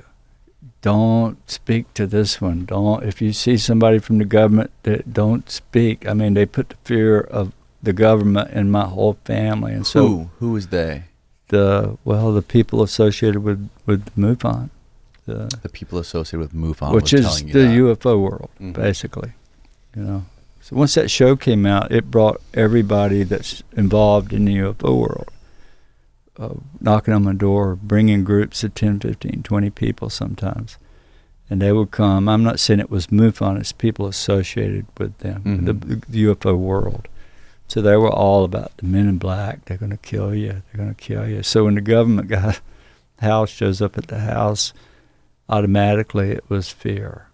We were all afraid. And I didn't want to talk to him. I didn't want to have anything to do with him.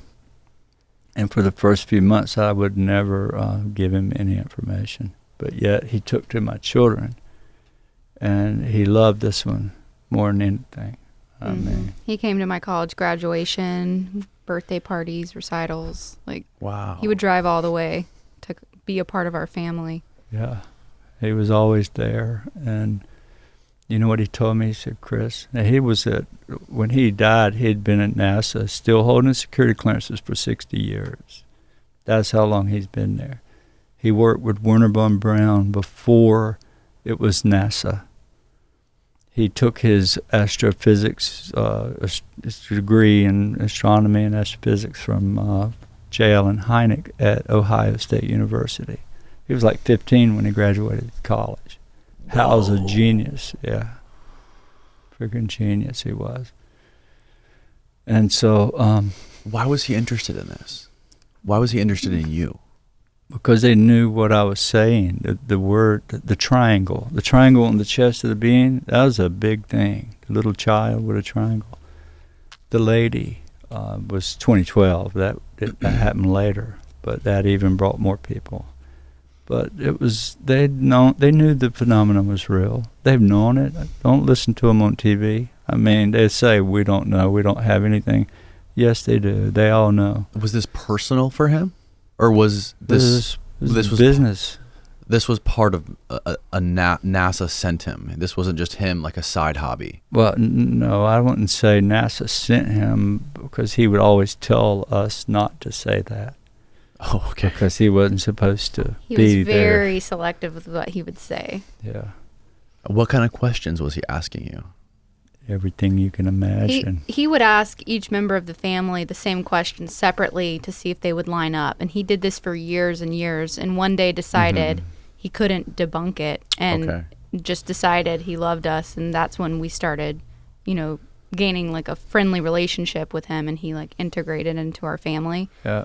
That was after years of him trying to debunk us, pretty much. So he was coming there to cross-examine you guys, to find holes in your story, to see if... Basically. He was sent, he told us he was sent to debunk this story.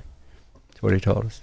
He worked with J. Allen Hynek. He was the debunker. And we heard many stories how he would find a hole, this person, son of a sheriff, fake something. He caught him.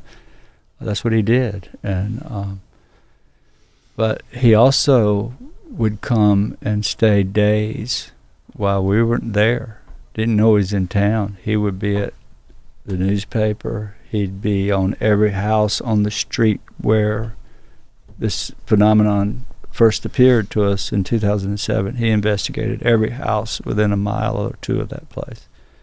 And that's who found the 8 other witnesses that testified to him on his, when he was getting the information that they had seen something that night. And so that's what he did. When he finally realized it was, he couldn't blow a hole in the story, that too many knew it was real, then he became a part of the family, and he began to see the phenomenon with me. We'd sit out in the back and watch it come over. But we loved him. Hal was a great guy for our friends, for my family, my children. We just loved the guy.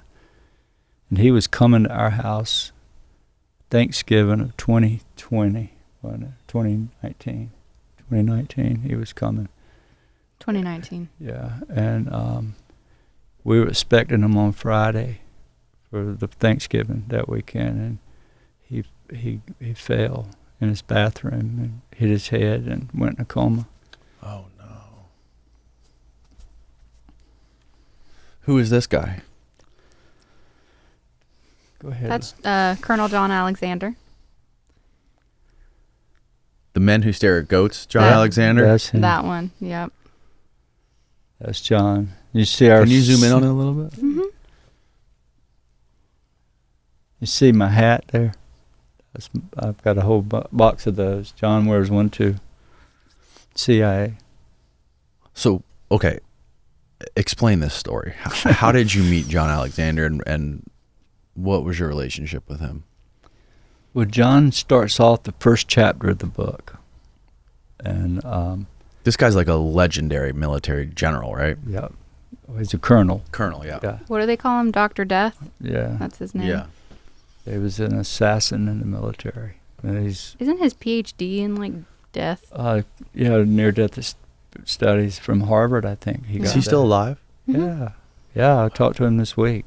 Wow. Yeah. We stay in I have a contact. photo I mean, right we love John. John was at my house not long ago.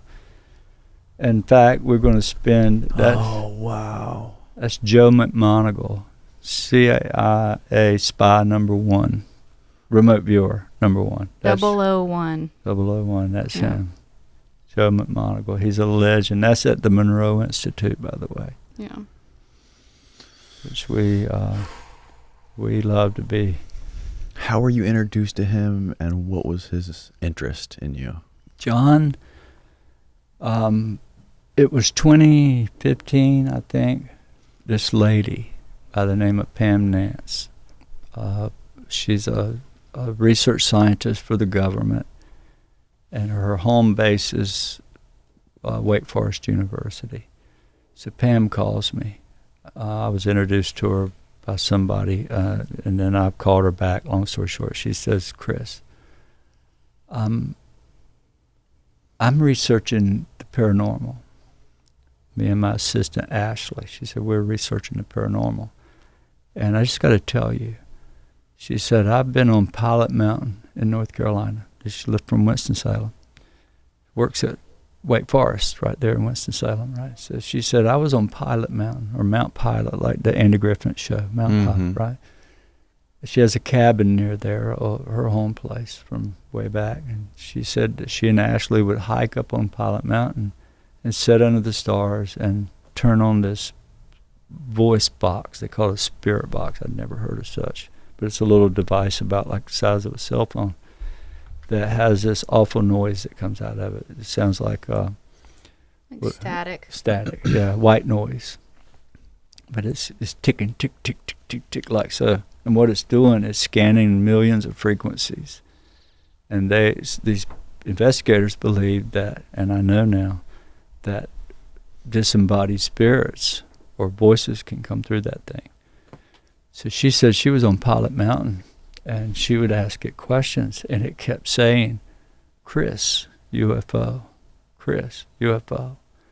And it said it over and over several days. She would hear the same thing, Chris, UFO. Even said Hope Mills, which is where we live.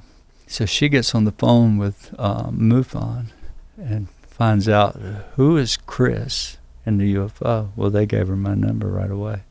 So she comes to the house, and we're out at the burning tree. First we did about an hour and a half interview in my study, and she had all her equipment running. And then we went, and not to get ahead of myself, but while they did the hour and a half study inside, they got like 60 or 70 voice communications, audible, that was recorded on a recorder, just coming out of thin air. So we go out to the tree, and we do this investigation, and I'm just holding this box in one hand, spirit box, with a cord hooked to a digital recorder. So this is recording what this is saying, and you can hear this thing. So she talks me into standing at the burning tree while my wife, her assistant, Pam and Ashley, my wife, and Stephanie, my niece. There were 4 ladies standing, 10 feet from me looking at me. I'm leaning against that burning tree, and I'm holding this thing. And we start asking questions. Crazy thing, this thing started talking, and it would answer my question. It would say my name, and 4 or 5 voices would come through it. They recorded 350 audio clips, and she said, I've never seen anything like it. She said if I went to the Charleston jail to do a ghost hunt, she could take 6 of these recorders and let them run for hours, each one, and they might get one voice out of, 40 hours of recording, where we got over 350 recorded clips. But one thing it said, Chris, the Pope is in danger. Help him. You must help the Pope. It was saying this. We got it on recording, and she even made a PowerPoint with this, with all these clips. You can listen to them. Are they online? No. Okay. I've got them. Okay. But with all this happening, I knew that the Pope was going to Philadelphia. He had been into Washington and was making his trip to New York City, and he was going to go to Philadelphia. Was this Pope Francis? I think it was Francis, right? When he was going to make a speech at the Congress, of the original Congress Hall in Philadelphia. So I call a friend that called me last night, the guy you asked me about who it was that called. I said, I called this guy. I said, hey, Larry, you won't believe this. I said, this lady has, and I'm talking to him right after all this investigation. I said, this thing keeps saying that the Pope's in trouble. He's coming to Philadelphia. He said, you must help him. It was saying this, not, you can hear it. You must help him. So immediately my friend says, well, maybe you should come to Philadelphia and let's see what we can do about it. So a couple, 3 days later, I'm in Philadelphia, and when I walk in his house, there stands John Alexander. First time I ever met him. And that's when we started remote viewing the whole Pope, first chapter of this book. And they actually arrested a guy for trying to blow him up. I even told him he was going to use a bomb. I saw where the boat ramp beside Ben Franklin Bridge. I drew it all out, and they verified it. And so they got Secret Service involved. And then John calls Joe McMoneagle, and Joe says the same exact thing that I say. And so from that point, they shut down Philadelphia. They closed every access into it and made people walk from the Jersey side across the Ben Franklin Bridge. You had to walk in. You couldn't drive. And they arrested a guy for that. So that's how I met John, and it was a real thing, what happened there. And that got the attention of a lot of people. Did you ever speak with the Pope? I never have personally. I had messages relayed to me from the Vatican through Diana and my friend from NASA, Tim Taylor. And he sent me pictures of orbs and of St. Francis with these orbs appearing. And he had these hands were zapped. And at that time I couldn't use my hands. I could barely button my pants. I had to get my kids to button my pants. And I couldn't tie my shoes, couldn't hardly pull my pants up. My hands were just inflamed. This is the arthritis that this kicked is in. rheumatoid, which is an autoimmune disease. So, yeah, the other NASA individual you met after Hal, how long, where on the timeline did you meet him? I met him in it was either late 2012 or early 2013. And what happened there, I was at a gathering in an old log cabin in upstate Pennsylvania on the Delaware River. We're on a lake. We crossed the river and to this beautiful historic cabin. They had Thomas Edison's bedroom suite there, right? So big money. And Taylor had heard I was there, and he was out in L.A., California. And so he heard I was at that meeting, and he wanted to meet me. And he called and said, I'm coming from L.A. I'm heading to Huntsville, but I'm going to swing by Pennsylvania first to meet you. I want to talk. And so he showed up that afternoon. I'd been there one day. We got there Friday, Saturday evening. He shows up, and we became very close friends from that point on. And after he left from there, he flew out the next morning back to Huntsville. So he come in one evening, met me, made arrangements to come to my house and to meet my family. And a week or so later, he was in Fayetteville at my house. And the rest is history from there. So Tim, he was, what was his background? Where did he work? What was he studying, and what was his interest in you? Tim is an amazing guy. He's a genius, and he's a very kind-hearted person. He is an engineer for NASA. That he's probably been at NASA now 40-some years, over 40 years, and he runs all the launches. He's the man. He's an NRO guy, National Reconnaissance Office. And sorry to interrupt, but let's just clarify for people what that means, National Reconnaissance Office. What do they do? National Reconnaissance was a very secretive organization until a few years ago when they were discovered and it went public. But he was a part of the Air Force, a part of NASA, and the CIA, all three. So he holds the credentials for all three. And what they do, these guys, they're the top ranks. They have the highest security clearances. They're so high they can't even travel. He can't go in the hospital and have surgery unless somebody's escorting him because he might talk. So they're the eyes on the sky. NRO guys see it all.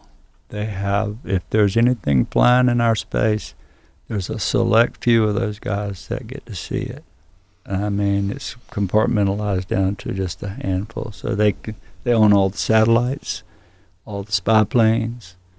They run the launches because every time they launch something from up there, come check it out, swim right up to it or fly up to it and make sure it's not something that shouldn't be. And I'll stop with that. So let's just say Okay, well, that's something we're going to have to talk about a little bit later. Swim right up to it. Okay. Yeah. All right. Anyways, we defined NRO. So he was an aerospace engineer working for NASA for 40 years. Yeah.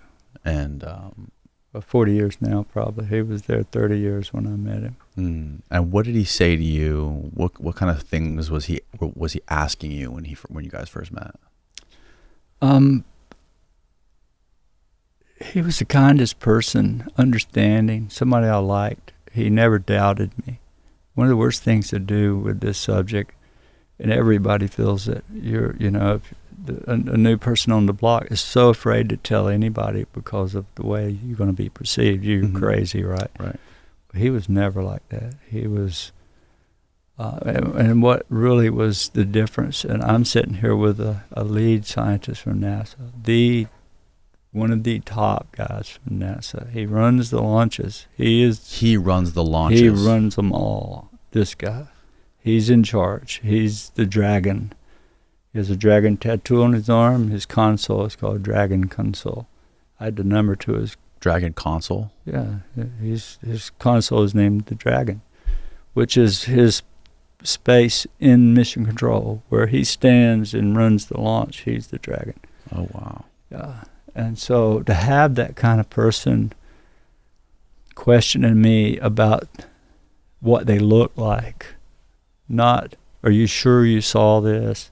Not, I don't believe you. It was none of that. It was, what did they look like? Describe them to me. Were they this way? Were they that way? Did they walk this way? They knew. They knew all this stuff. And so for right away, I found somebody that I appreciated, that could help me understand. And he felt so sorry for Chris Jr. that his mission was to meet him. He wanted to meet Jr. He came and he spent a lot of time with him. Changed his life because Junior had the worst problem being 17 years old with people telling him he's a liar. That's the worst thing you can do. Grandmas and grandpas even saying, I don't believe you. Were you on drugs or something? And it wasn't the case. And so this guy comes and he knew it was real. And he went right straight to my house and he met everybody, briefed us with an official briefing on a laptop with our name, our eyes only, the Bledsoe family. He tested each one of us with metamaterial and to see if we'd have a reaction to it. And he counseled Junior for a long time and changed his life because now he had some pride. He had somebody to believe him. And if NASA people would do that, then that's a really big deal. So that's how that... He briefed you. Specifically, what do you mean by that? You can tell him. Well, you can see in this photo, it was the day of my homecoming game. I was running for homecoming, and so we were all called into my brother's room one by one to watch this briefing video. He had this PowerPoint that said, for the Bledsoe eyes only, and it had different photos and things that he would explain to us that I probably am not going to say or share. And then he would hand us all a piece of metal, and we would, hold another piece and see if there was any sort of reaction, and he would test us all privately and separately so we wouldn't know what was happening, so he could get more of like a, I don't know, like a real reaction, so we didn't like pretend or something, and we all felt something. But when Dad held the material, even though we all felt like electricity, he was like seizing from it because his experiences had been so intense. The photos he was showing you, or the stuff that he was showing you, was it like trying to cross-reference things that you guys had seen with things that he had documented, or? Yeah, some of it was Area 51, which I can't say nothing about, but he would show us things and then ask questions. Why do you think that's like that? Why do you think that door is 9 foot tall? And I won't say no more there, but let's just say, because it was official briefing, I probably shouldn't go very deep into And that. why do you think it's so classified? Look, it's always been the most classified subject, higher than the atomic bomb, and it's been that way forever. Do you think it's a good thing that it's so secret? Well, I think it's the cat's out of the bag now, and they can't hold on to the secret. They're going to try because they have no choice.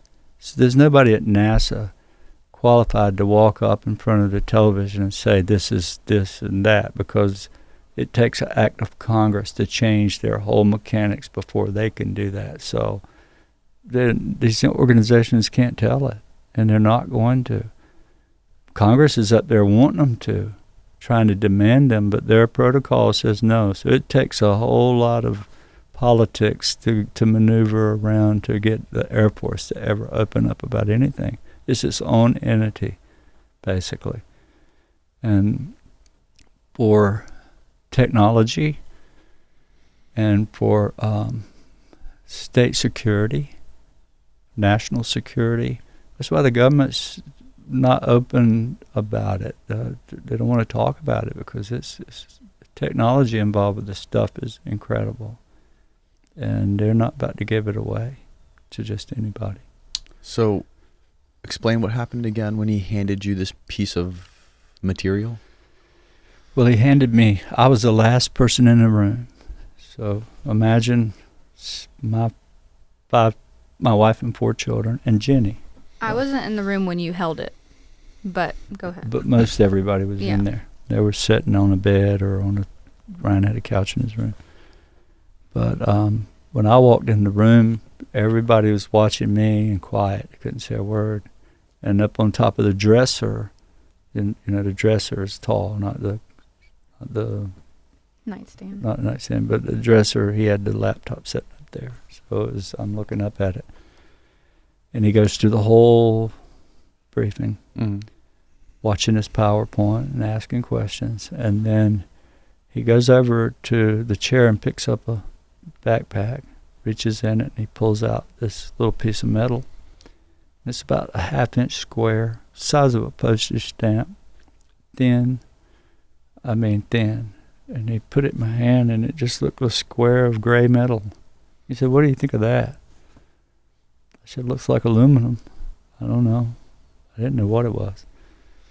So he reaches in his backpack and he pulls out another piece and he puts it in this hand. And it's like aluminum foil. It looked like aluminum foil. You could crinkle it up, but it wouldn't crinkle. It would stay wavy, but it wouldn't crease. So I messed with it and it just sat there. But the minute he put it in that hand, As thin as aluminum foil? yeah. This one was thicker. It was a piece of metal. This was aluminum foil. And he described this as the insulation. He said, "This is the insulation." Like I already knew what he was talking about, right? But when he put that in his hand, it made a connection through my body to this hand.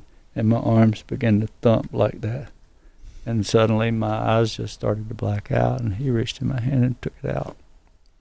And I got my vision good, and he said, he was this close to my face. He said, "Why you?" I said, "Do what? What just happened?" He said, "Why you?" I said, "What do you mean, why me?"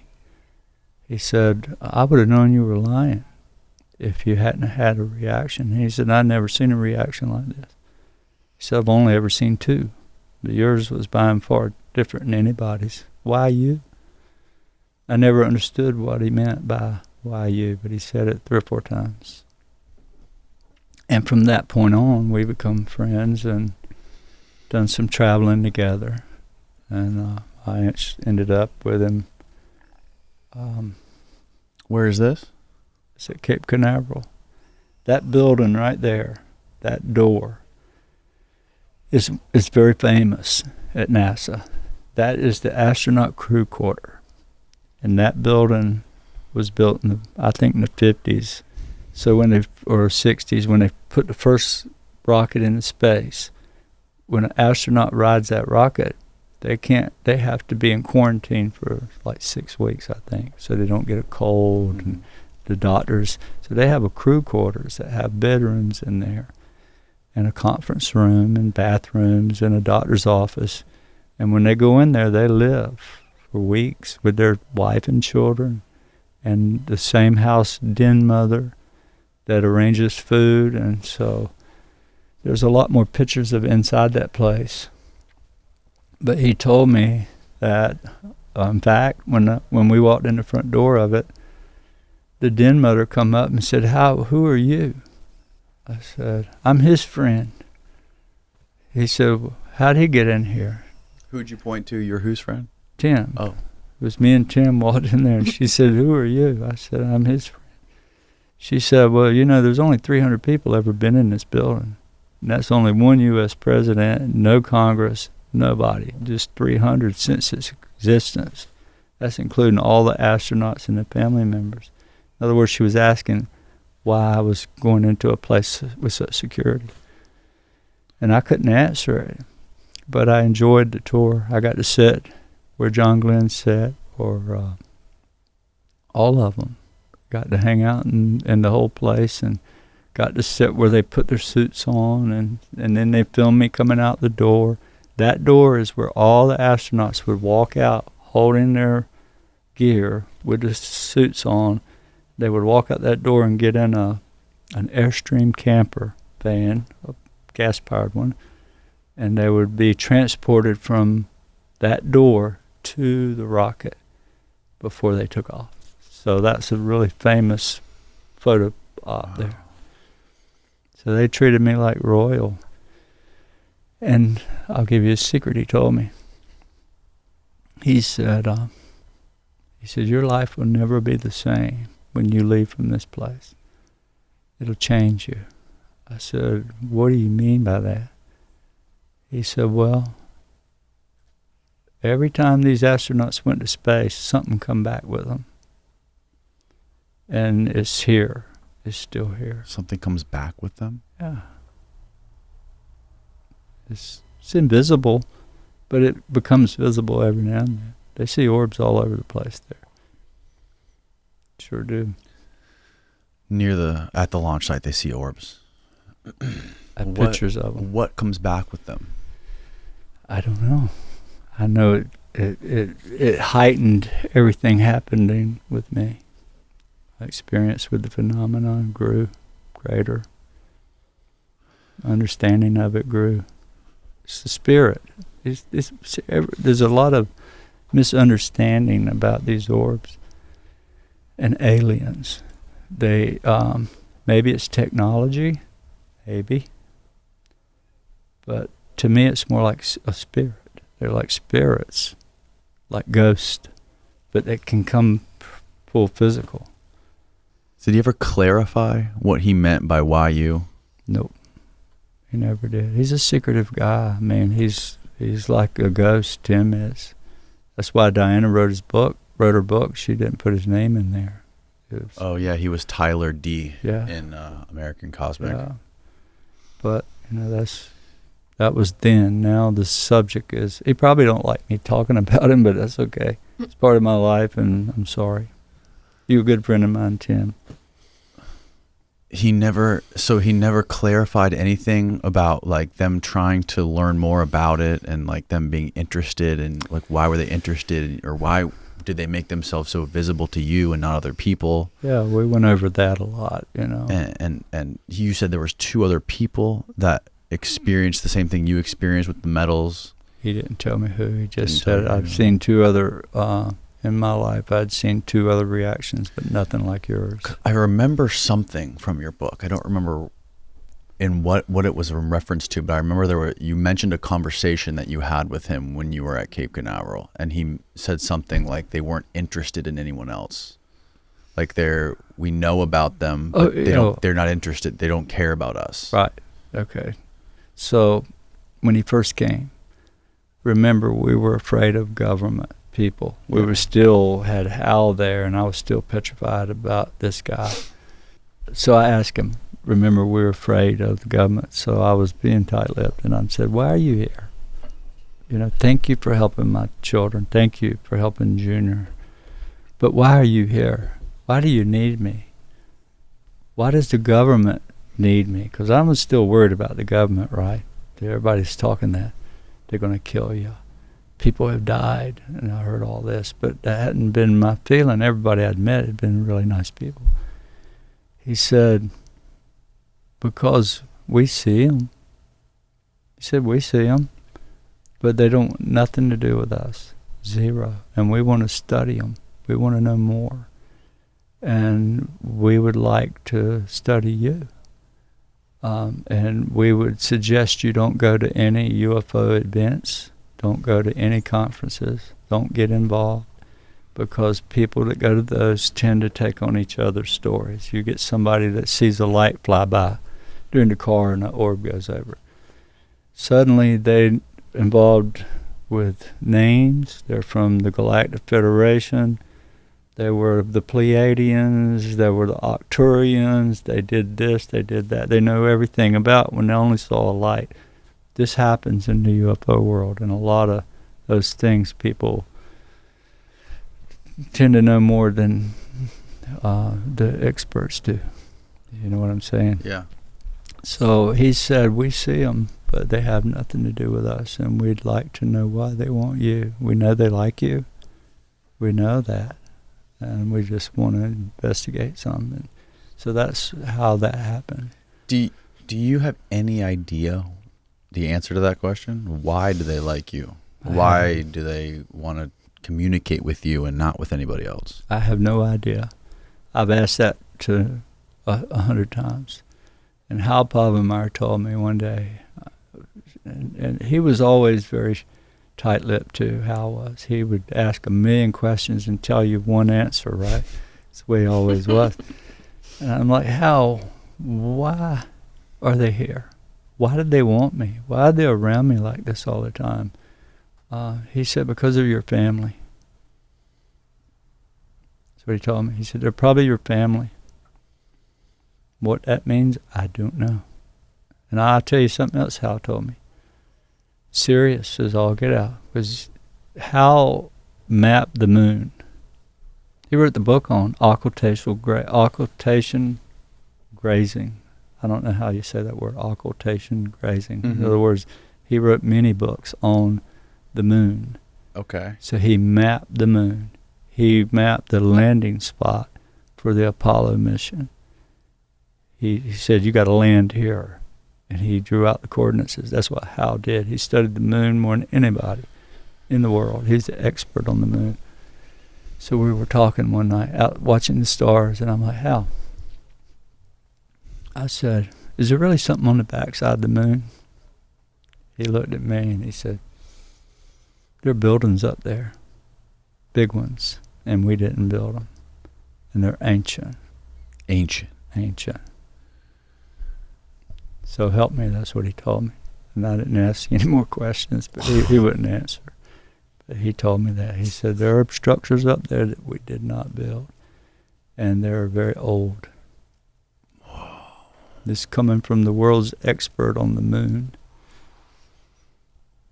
Did you ask him if the moon landing was real? I never did.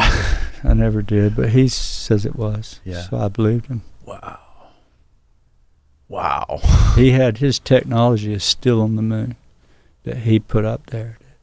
Something for lasers to shoot off of, and there's stuff up there, scientific equipment that he was responsible for putting up there. Didn't he say the buildings look like mushrooms? Some of them. I thought that was really weird. Some very Ancient buildings that look like mushrooms on the dark side of the moon. Yeah, that's what he said. I said, Tim, what do you think about the moon? Is there's something going on up there? Is there structures up there? He said, do you think that it landed by chance in the perfect spot where it eclipses the sun and it doesn't ever change its face to the earth? It stays locked in a position. He said none of that was by accident. He wouldn't elaborate anymore. He said, but there's something going on up there. I can't say, but it's not by accident. I knew the moon was a spaceship. Damn it. So, wow. yeah, that's what he told me. So, what is it? How is it all? I don't know. We're at the beginning of studying this thing. And what is it we're dealing with? Who is it? How? All I can tell you is how it reacts to me. And Wow. demonstrate that part. So, okay. Getting back to what he told you about music and keeping music in your head. Right. Why did he tell you to do that? Because along about 2015, I think, 2014 or 2015, somewhere in there, I get a call from a lady. I showed you a picture today of Chris Jr. walking in a field with Tim. Yes. And a lady by the name of Chase Klutsky. Yes. Chase is very well known in the UFO world. Chase Klutsky? Klutsky. I have her photo here. I can. Yeah, Chase and her husband, Pete worked with the U.S. Navy in the intel, right? So just so happened, Tim's at my house, and so the day that we were tested with metal, The bottom one. There you go. there they are. That guy on the right is Navy, U.S. Naval Subcommander, Naval Intelligence, and Tim is Right. National Reconnaissance Office, And that's NASA. Chase.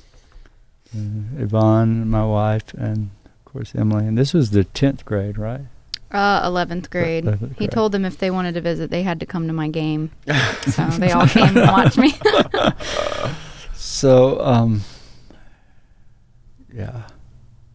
So, after that event there, when was this homecoming? October? Yeah.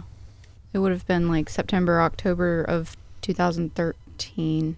So I think we fast forward to November of that year. Chase calls me and says, Chris, you ever heard of St. Paul's? I said, yeah, but before you tell me, let me tell you something. I said, Chase. I said, last night, Saturday night, I was sitting on my back patio, had a fire going, just me, laying back, looking straight up at the sky, and 2 orange orbs appeared, red ones, just like you saw last night, the same color. They just appeared, boom, just appeared, sitting stationary above me, up, way up, and they came on down. And when they got to the top of the trees, they stopped. Now there's these 2 orange balls. Suddenly they fired off straight towards St. Paul's, just above the trees. She said, oh my God, I can't believe this. I should have known. She said, Saturday night, this was Monday night she called me. She said, Saturday night, I got a call yesterday about a ghost hunter group from Wilmington, North Carolina. Wilmington Ghost Hunters. Wilmington Paranormal, I think the name of the group was. They were in St. Paul's at an old plantation house investigating ghosts. And they walked outside into the woods, and there's this old rickety house that the farm tenants used to live in. It's old. I mean, it was falling in. But they were in there, in the edge of the woods, and these 2 orange balls of light flew right over their head, right over the trees. And it freaked them out when they saw it. And suddenly, one of them said that this tall being peeped around a tree at them, and they pulled out their guns. One of them was a police detective. One was a prison guard. But they started shooting at it. They were shooting at this. They didn't just had a glimpse of it, so they were shooting in the woods, at this thing. Shoot first, ask questions later. Right. And so I said, "Oh my Lord!" She said, "Would you go with me over there? I'm coming next Saturday to investigate." I said, "Yeah, I'd be glad to go with you." So Saturday comes, Friday. I'd already called Tim. I said, "Tim, I've got something," and I told him the whole story about seeing the orbs at my house, and then they went to St. Paul's, and this happened to these people. He said, "Pick me up Saturday morning from the airport." So I went to Fayetteville and picked him up Saturday morning, and we rode over. That's the picture you saw of them walking across the field, Tim, Chase, and Chris Jr. Okay. So we walked across that field and went into these woods, and what I noticed immediately was that the whole place had been timbered, except where the house sat. It was a grove of trees, but behind it had been timbered out, and they went in through the swamps and this cypress pond and destroyed it, and it was just a mess in there. And I got the impression that it was because of the destruction of that environment is the reason they were there. Who knows why, but that's what I told Tim. He said, "You think they're still here?" I said, "Yeah, I think they're still here. They haven't gone anywhere." He said, what they decided to do was to recreate the ghost hunt that night. They wanted us to go with them and do a ghost hunt. So Tim's like, "I'm going back to Alabama." So I took him 3 o'clock to the airport, and he flew back to Alabama. Come in just for the day. And that night, I went back over there at 6 in the evening to do a ghost hunt with them. And so that evening, I show up, and I'm with the ghost hunting group. There are 8 of us. I'm the 8th person. So you got Chase and Pete and myself, and then 5 members from Wilmington. The ghost hunter crew came. So we were going to recreate the whole thing. So 8 of us, they finished the house thing, and then we walked across the field to the old farm tenant house. And here, if I can explain it to you, because I wrote about this in the book. When you walk in, the cabin is old and dilapidated, just a basically one-room cabin. It is 10 feet into the forest, in a real thick forest. So you can't see it unless you get right up to it. But once you get into the forest, there's this old cabin. When you walk out the back door, couldn't even go in the front. You had to go in and out the back door. The front was boarded up. But when you step off the steps of the back door of that cabin, you walk about 6 or 8 feet is all, and then there's a ditch, a real big ditch. It's 6 foot deep, and it's dry, trees growing up in the ditch. It's old. But the ditch goes all the way down the property, right behind the cabin, less than 10 feet from the back door. So they were telling us after we were recreating everything, we went through the little house, and they had all their ghost hunting equipment inside, and they said, "Now we're going to go out the back, take you the same way we went before." And Tim and I discussed the possibility that these beings were still there. I told him I thought they were and why they came. And he said, "Well, tonight, to get in a little more depth, he explained to me that that these beings can hear your thoughts, and they can stay hidden from you by knowing what you're thinking. So if you happen to see one by accident, they can rewind your memory, basically by a device that they have, that I've seen the patents on it." Patents? Yep. But if you were to sing this song, not let them know what you're thinking, you might get a chance to see one. So that's what he told me. I've held this, I'm telling you this first time publicly about these little details. So that night, we walk out the back door with the ghost hunting crew, and I'm in the back. I'm in the 8th guy in the rear. Chase is in front of me, so she's 7, I'm 8. But Pete, he navigates under the world with submarines, right? He's got a compass on his arm. And so Pete's got us in tow. And we got to go out of the back of that cabin and walk across 100 yards is all of woods. That's really thick in that spot. The rest of the forest to the right and left has been timber, but we got to walk through that clump of trees to get to a power line. One of these big high-tension power lines. You could see for a mile either direction, right? So it runs parallel with the cabin field. It's only 100 yards. You walk through. It takes 15 minutes to walk that section from the back of the cabin to the power line. It's important I say that. Because when we started through the woods, everything was fine. We were all perfect. Talking, carrying on, excited. Made our way to the power line. So when we get to it, we walk up and down the power line for an hour. And we were testing all these equipment. They had these ghost hunters, just recreating the whole thing. So when it was time to go back to the cabin, we had to go straight east, 15 minutes, and we would end up at the cabin. We went right back to the spot we come out at, right? Where we exited onto the power line. We started back in right there. Pete's in tow with his watch, navigating. So I'm behind him. I'm singing my song. Singing. And I noticed everybody got... Out loud or in your head? In my head. I noticed everybody got nervous, kind of weirded out. And they're, I saw what looked like they were drawing their guns again, getting ready to. And what I've learned about this, that they can put fear in you. These beings can control what you think. So they can make you afraid, make you go a different direction if they don't want you here, right? They can put fear into you.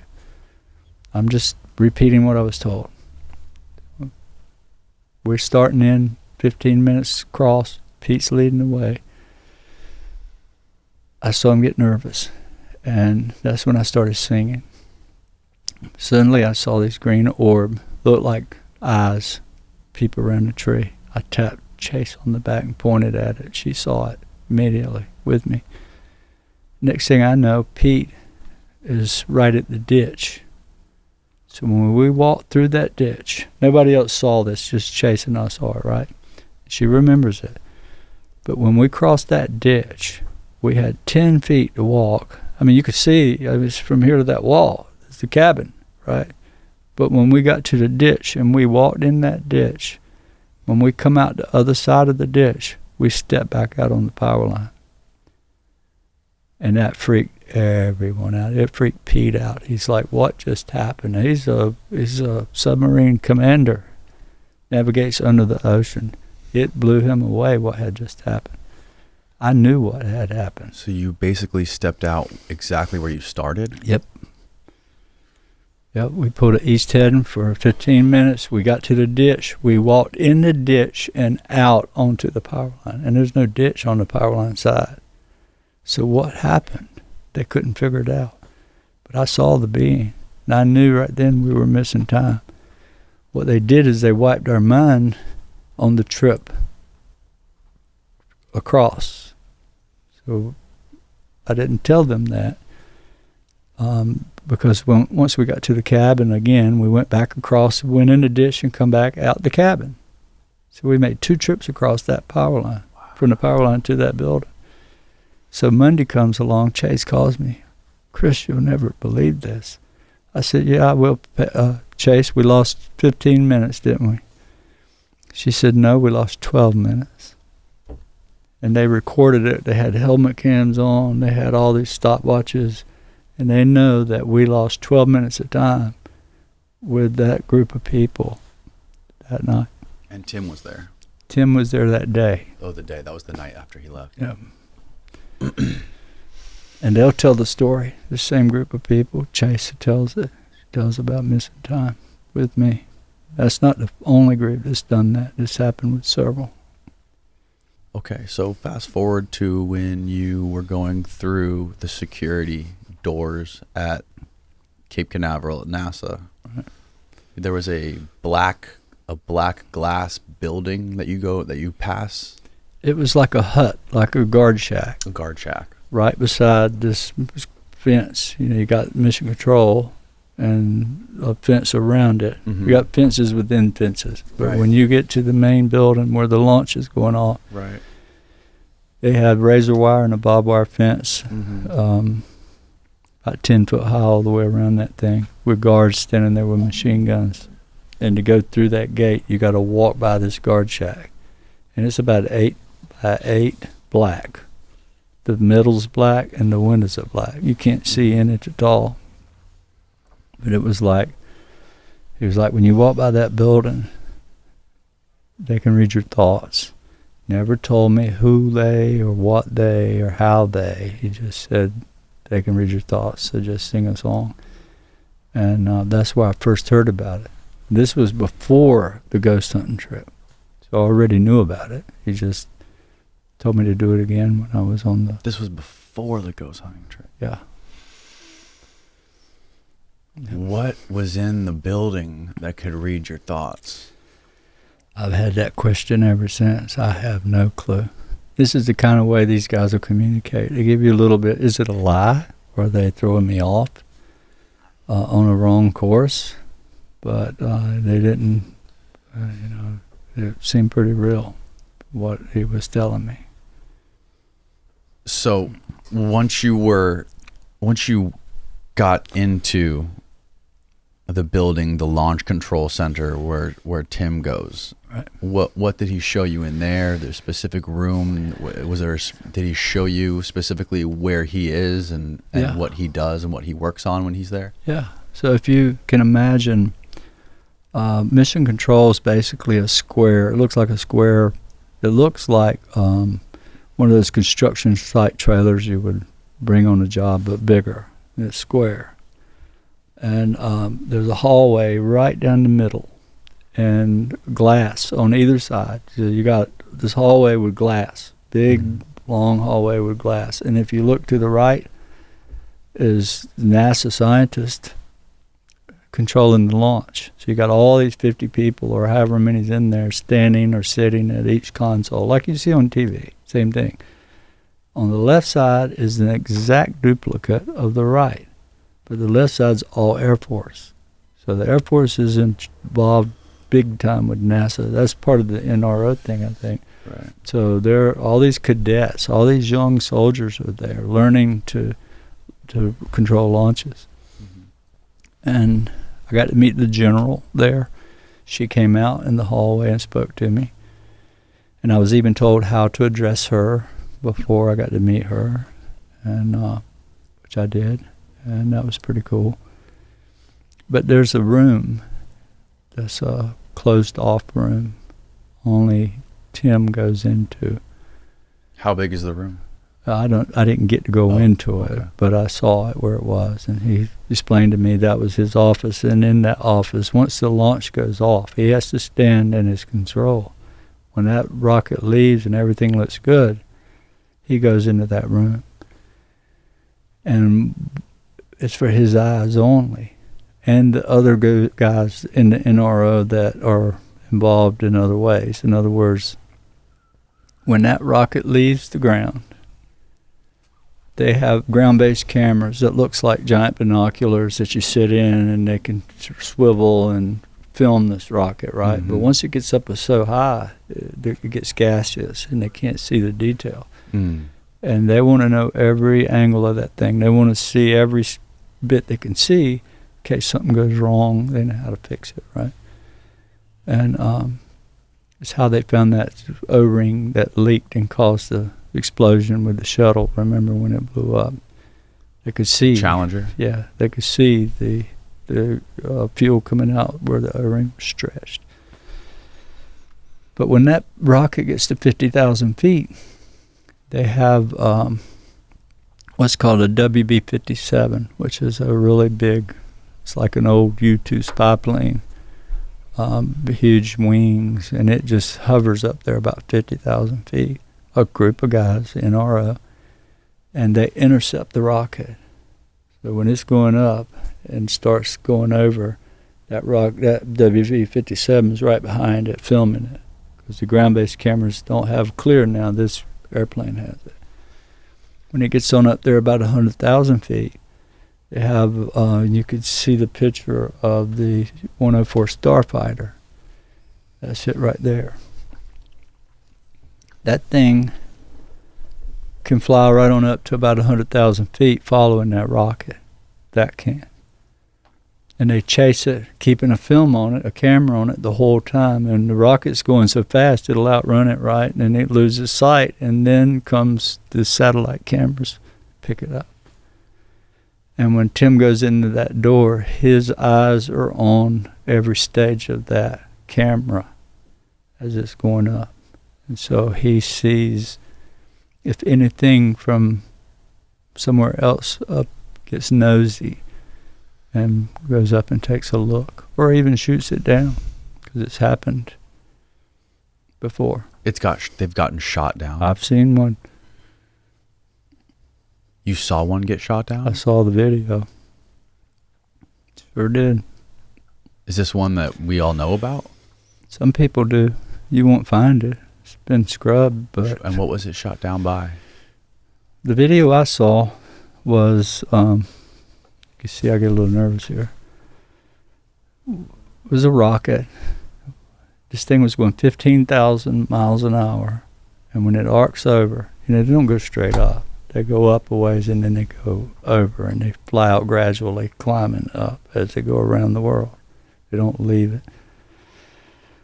What I saw was when this rocket left over the Pacific coast, I think it was launched out of Vandenberg, and when it went up started over, all of a sudden this little flying saucer appears, flies right up to it, intercepts it as it's going 15,000 miles an hour, flies around it, and a little white laser beam comes out and shoots it from every side.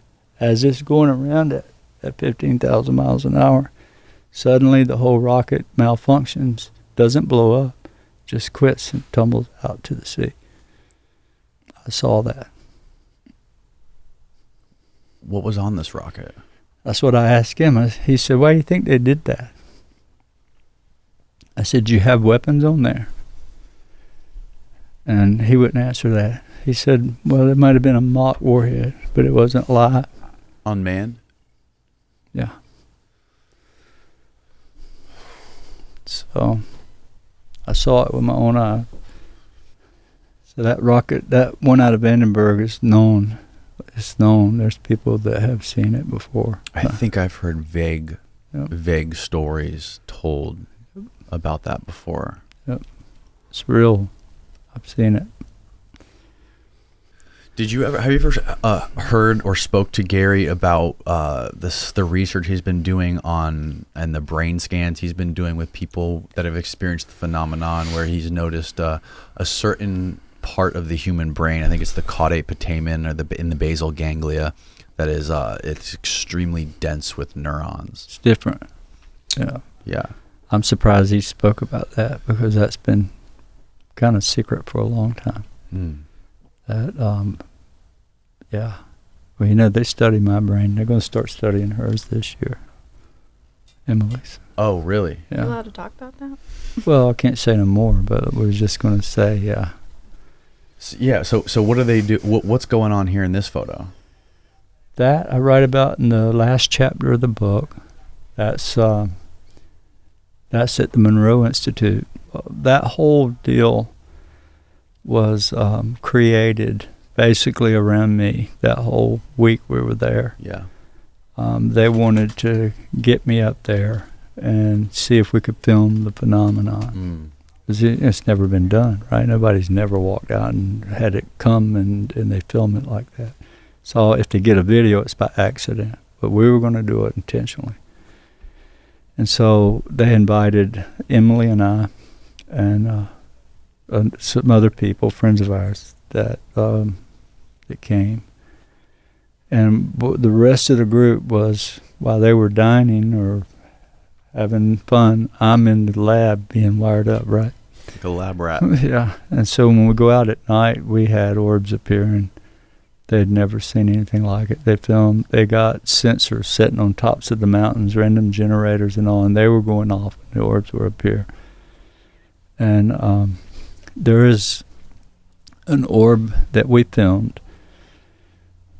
A friend of ours named Rob Freeman, he came from Canada. He brought a $250,000 camera that he bought just to film the phenomenon. So it's just a big apparatus of cameras and spectrum and all kind of stuff. I couldn't even tell you, but it was a big setup. So he walks up to me and he says, "Chris," he said, "you know what? You've changed my life." He said, "I want to apologize." So I stood up and I said, "Thank you, Rob. Don't worry. I forgive you." I reached out and I hugged him, and as soon as I hugged him, flash. Somebody said, "Look, flash." So Rob runs back to his camera, locks it in on this object, turns it on, and for 45 minutes that object never moved. It sat there, flash, flash. The star field moved across the sky, but the object never wiggled. So you can find that called the Monroe Flasher on YouTube. And that was from that night when Rob and I hugged. And we made a great bond. I mean, I'm going to be with Rob again this November. Wow. Yeah. The Monroe Flasher on YouTube. Can you got Safari. Maybe we should look at it. Oh, wow. This is like some sort of like analysis video somebody made talking about it. Okay. Now this is that $250,000 camera that this guy brought out here? Yep. See if it flashes. There it is. You see it in one spot. You can enlarge the screen, you can see it better. Mm. It varied in intensity to how bright it flashed. See it? Wow. It's so tiny. Well, it was way up there. Right. But it got bigger and brighter at times, a lot brighter. About the same distance as the one we saw last night. No, these are further up. Further. This is way up there. But the thing is, there was 45 minutes of it, and there's parts of that is a whole lot brighter and bigger. Mm. But MUFON Canada, which is where he's from, certified it true and all. So, but that was a story there. That what we were doing was filming with scientists, government scientists, a whole lot of them, using sensors and all to record this for the first time. Now, were they using some of the same technology that Andy was using during the filming of that show, where they were kind of tracking it against the FAA and against satellites to make sure it wasn't planes or satellites? I didn't see one of those. They may have had it because they had sensors on the mountains and so on. And, right. But, yeah. Can you play that video from last night? It's on there. It's in there. It's there's I think there's 3 videos, but there's 2 of them. Is it in here? Yeah, it's in there. It's the 50 Oh, no, never mind. Steven has them. Okay. Steven. I do. Steven's got them. Look at him queued up. So, yeah. So we sat out there for maybe 30 minutes before we saw anything. And then all of a sudden, these things started appearing on the horizon. And there was a couple things that happened over our head that looked like shooting stars. Yeah. That's the orbs a lot of times because they'll go straight up. Let's see if we got audio going on here. All right, here we go. What's cool is this.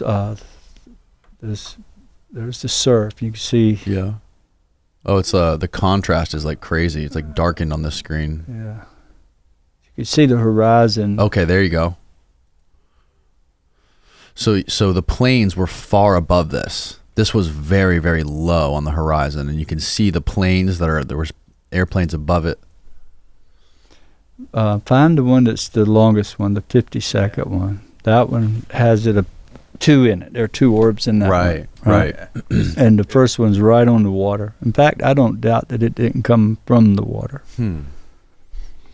As you know, what's weird is you just had asked me about that right before. Right. About the water. What do I think about the water? And then we get one right on top of the water. So that thing was right above the horizon, and it was getting really bright and then going invisible, going dim. Yep. And airplanes don't do that. Nope. And we know that because there was literally airplanes coming in for landing that would turn on their bright headlights for. Right. their landing approach or whatever it's called. In that 50-second video, you can actually see planes all around it flying up above it. There's one there top right. You see that little flash? Yep. That's your airplane. That one was flashing. Yeah. Let me see if I can get the older one, the bigger one working, because that doesn't make sense why it wouldn't. So, what is the connection?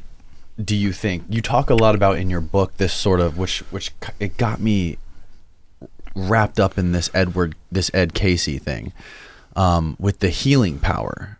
What is the connection with this ability to heal? How real is that? And was Tim involved in any of that with some of the stuff that he was doing with the medical research and the medical patents?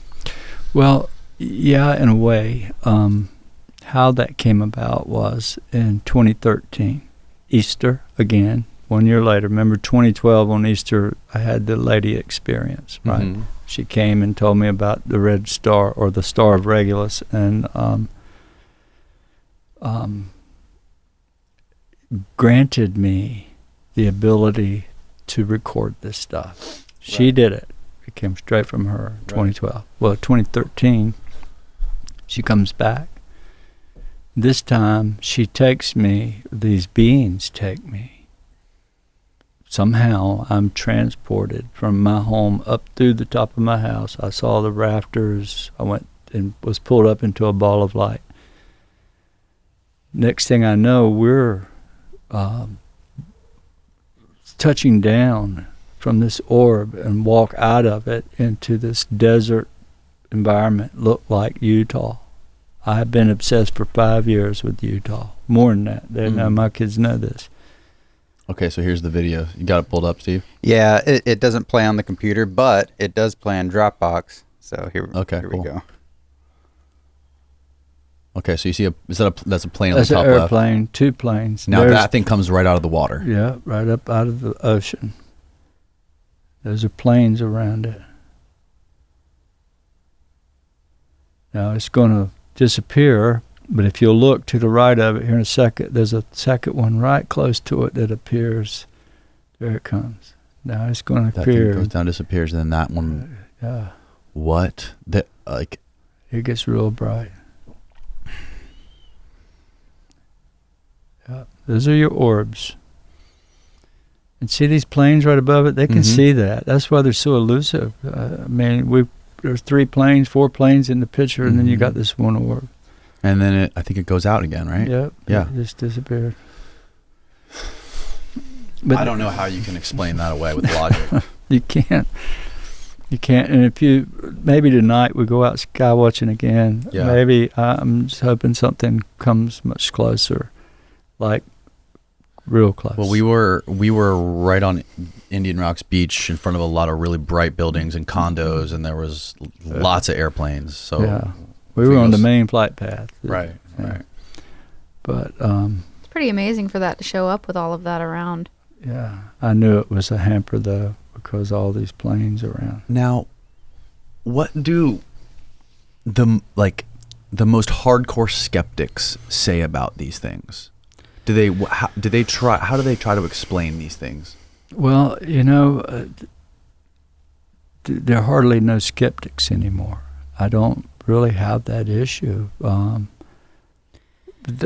The main thing I hear now is this demon. You're dealing with demons because they've already accepted the fact that there is something there. There's something happening. It was like satellites, or at one point someone said swamp gas.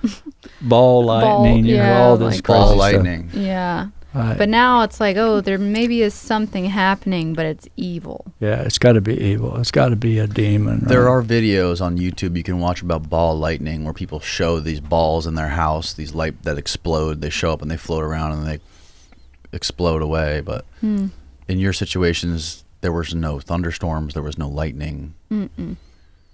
No, and this is every day. I record this stuff every single day. I showed you my psionics app, and there are 2,700 videos in less than 24 months. That's a lot. And I could have taken twice that, because half the time I don't even record. We see 10 times more than I ever record, because a lot of times it's so fast you can't get it on camera. It'll come by you, it'll appear 10 feet away and zoom right by your face. Ooh, that quick.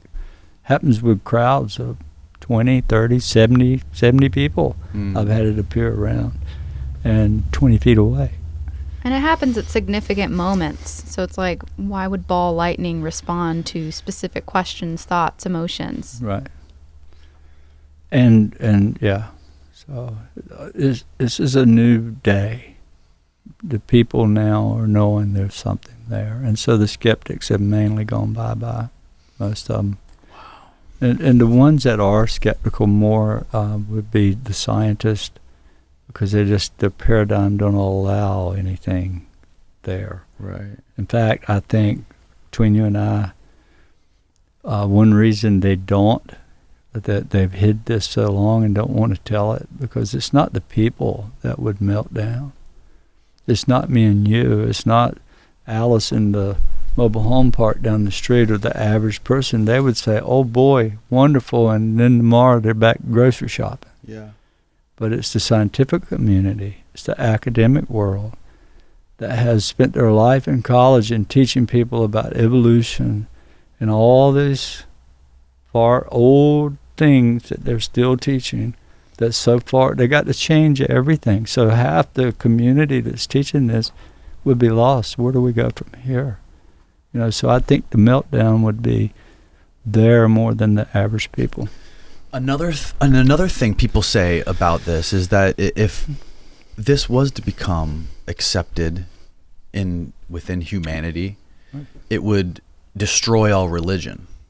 But what you see now with, like, going back to even the Vatican, is that they are looking into astronomy. I mean, there's an observatory at the Vatican, and they're looking at the stars, and they're talking about the idea of extraterrestrial life. And they even say, like, if God could have created us and it could create ants and caterpillars, why couldn't it create other beings that are somewhere else in the galaxy that are even intelligent? Exactly. Right? You can't limit God's creative freedom. Right.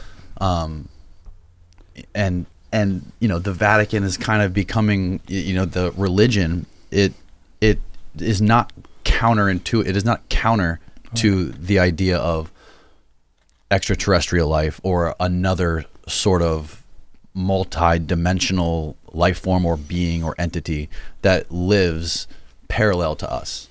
So when you think about that, I don't necessarily believe that it would have a negative effect on established religions today. I think it will for the strictest of people. You got religions that are pure cults that only we're going to go to heaven. These Baptists over there, they can't make it, or these or them. They're you believe like us, or you're going to burn in hell.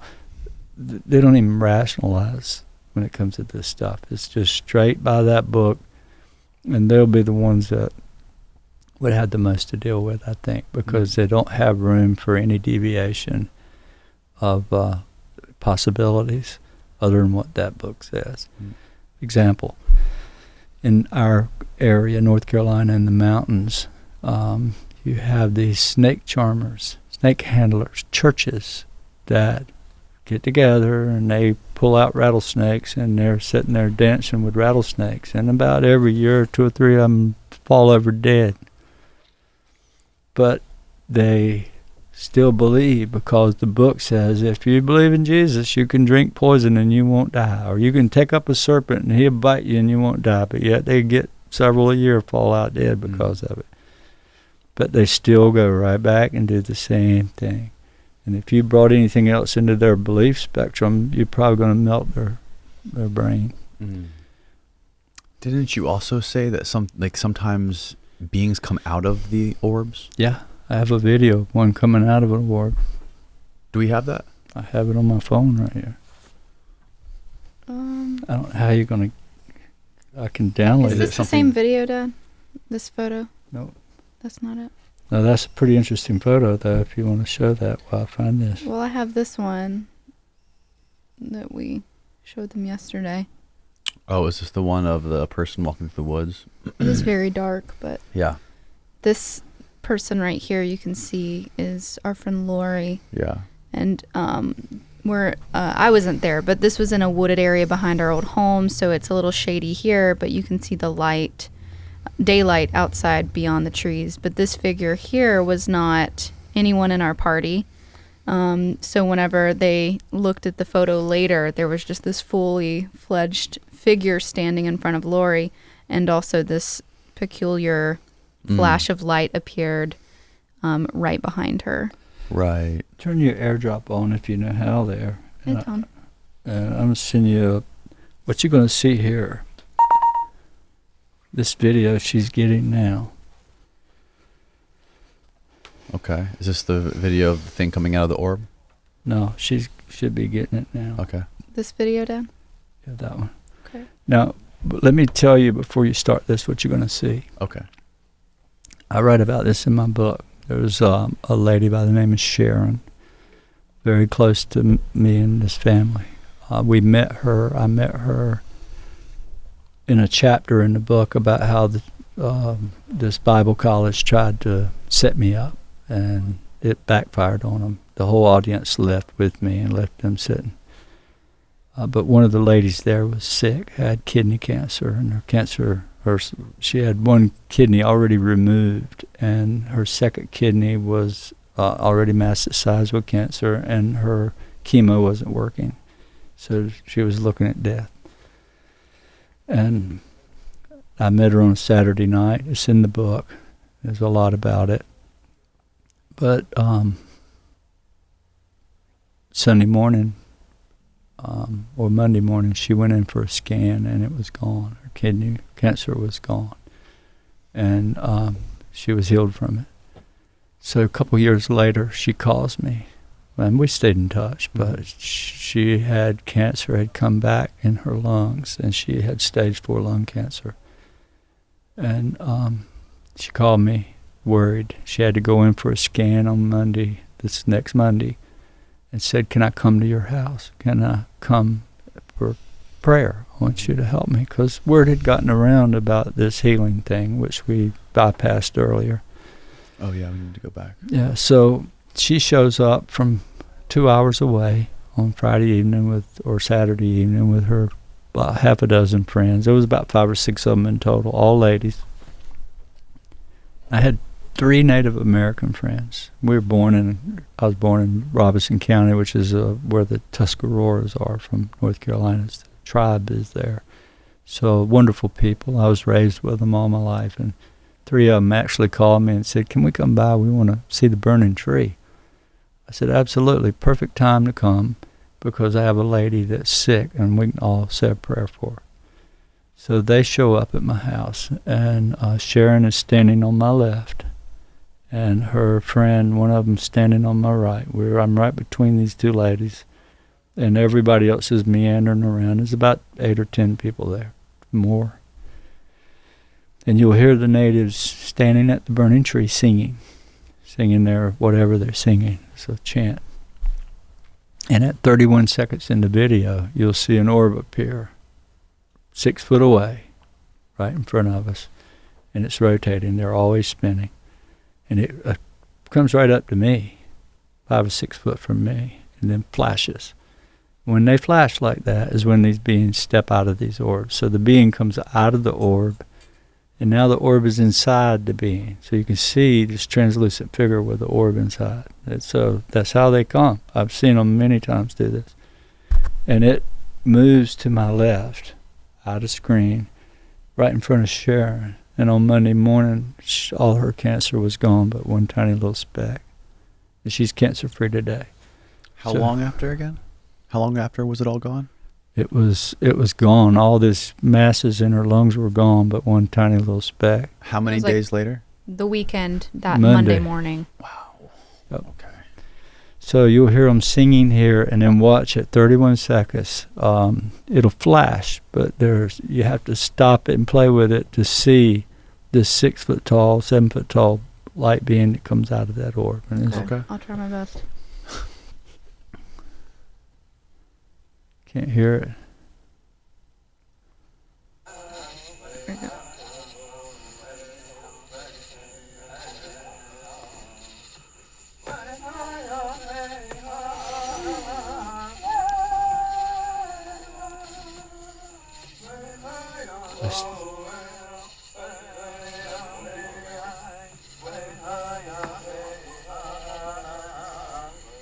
Right about here. Oh, I got one finally. Now slow it down and rewind. it back. I want you to see the orb. That's the orb. All right. There's the being. During the flash. And that don't show it as good on this screen for some reason. Yeah, the screen It's is very not bright very on good. here, but Yeah, if you could look at that, you could see the full-blown being, legs, arms, and all. Really? Yeah. I don't know if I can turn it to you. Yes, if you can. See how bright that orb is? Yeah. So where's the bee? This is the being. To the left of the screen? Mm-hmm. This is inside the being now, this orb. Can you go frame by frame? If you hit the side arrows on the keyboard, Let's see. on the bottom left of the keyboard itself, Mm-hmm. yeah, you can go frame by frame there. Right, go Okay, back so the I'm other back way on till it appears. All right, come on back, and you'll see the orb appear and approach us. All right, now right here, the orb appears. I already backed up, so Yeah. I'll back up again to before. And it flashes, and So then we're before now. Okay. This is headed forward. Okay, now we're going forwards. Orb appears. Flash. There's one flash. yeah, It's like one frame. yeah, Mhm. Now it's gonna go away. So go back to that one. So during that one frame is when you're saying you see the being. yeah, Yes. yeah, that's but right That there. frame. right there is the being, and now the orb stays inside of the being, and you can see if you look at it on a good shot, a good camera Mm-hmm. or a computer, you can see a translucent figure move, and the orb is with it. Yeah, right there we can only see like a sliver of something. Right. Mm. But you can see the difference on this computer. Right. Yeah, you can. Huh. But that was right. That was in 2014, I think. Remember, I couldn't share anything before 2012. Right. After 2012, I began to share it with everybody. But when 2013 comes along, the lady comes again. And she takes me to some desert place, which I perceive as Utah. I'm pretty sure it is. I've been obsessed with it. And I think she's going to come back. And I'll be able to film her there. That's bizarre.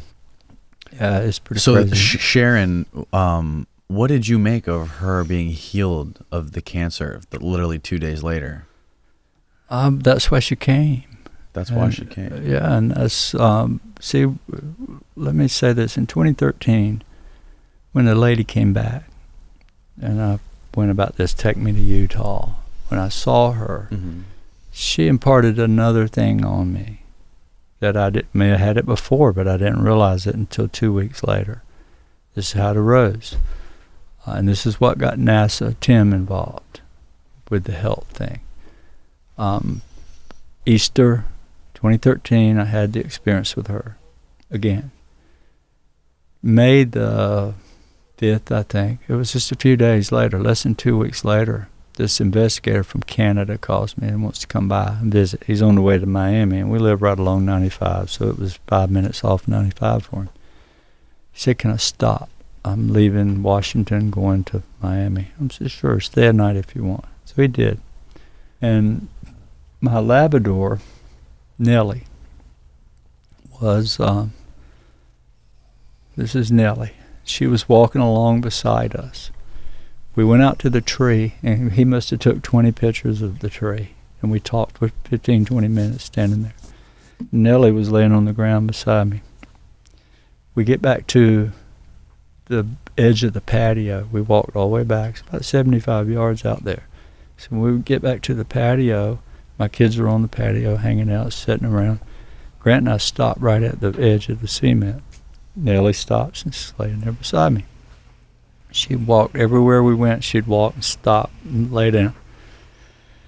So I looked at Grant and I said, "Grant, kids are here. You want us to help you get your bags. You can go ahead and put them in the house and use the bathroom, whatever. He's like, yeah, why not? So he's between me and the house. I'm looking at him at the back door. So he turns his back and he starts towards the door. Nellie stands up off the ground, and when she walked by him, I saw blood shoot out of her neck in a long stream, and it wet the whole side of his pants. Went right by Grant and wet his pants, and I have pictures of it. And she left a trail of blood going in and ran in the back door. Now dogs will get in front of you and try to go in before you do. Well, that's what she did. Door was wide open. Blood spraying everywhere. And I freaked out. Oh, my God, what's happened to my dog? And I ran in and I tackled her. She got 5 or 6 feet in the back door when I grabbed her. Blood all over the floor. And at a laminate floor, it's like slipping on grease. And I picked her up. It was all I could do to get her up because I was dealing with rheumatoid then, and it was just a struggle. I made it to the patio, and I laid her down, and I looked at her neck, and she had a hole, maybe 1.5 to 2 inches long, a gash across her vein right there, and blood was just pouring out. So I laid my hand on her neck, and blood's pouring up through my fingers like this, and feel her heart beating. And she was just kind of squirming, but she wasn't fighting too hard. And I look up at them, and I realized that she was going to die. I knew it, because there wasn't calling no ambulance. There wasn't no time to get her to the doctor. We lived 20 miles or 20 minutes from anywhere. And everybody's freaked out. Grant's sitting there taking pictures. He's recording this whole thing. And I said, what am I going to do? And I looked up at the sky and I said, Lord, what am I going to do? She's going to die right here. And as soon as I said that, I felt this energy come through my hand, and I felt her go completely limp. And when I raised my hand, there was no more hole in her neck. Nothing. It was gone. Everybody witnessed it. And it freaked Were you there? I was not there. No. But all her brothers were there. It was a weird story to come home to, though. Yeah. I will say.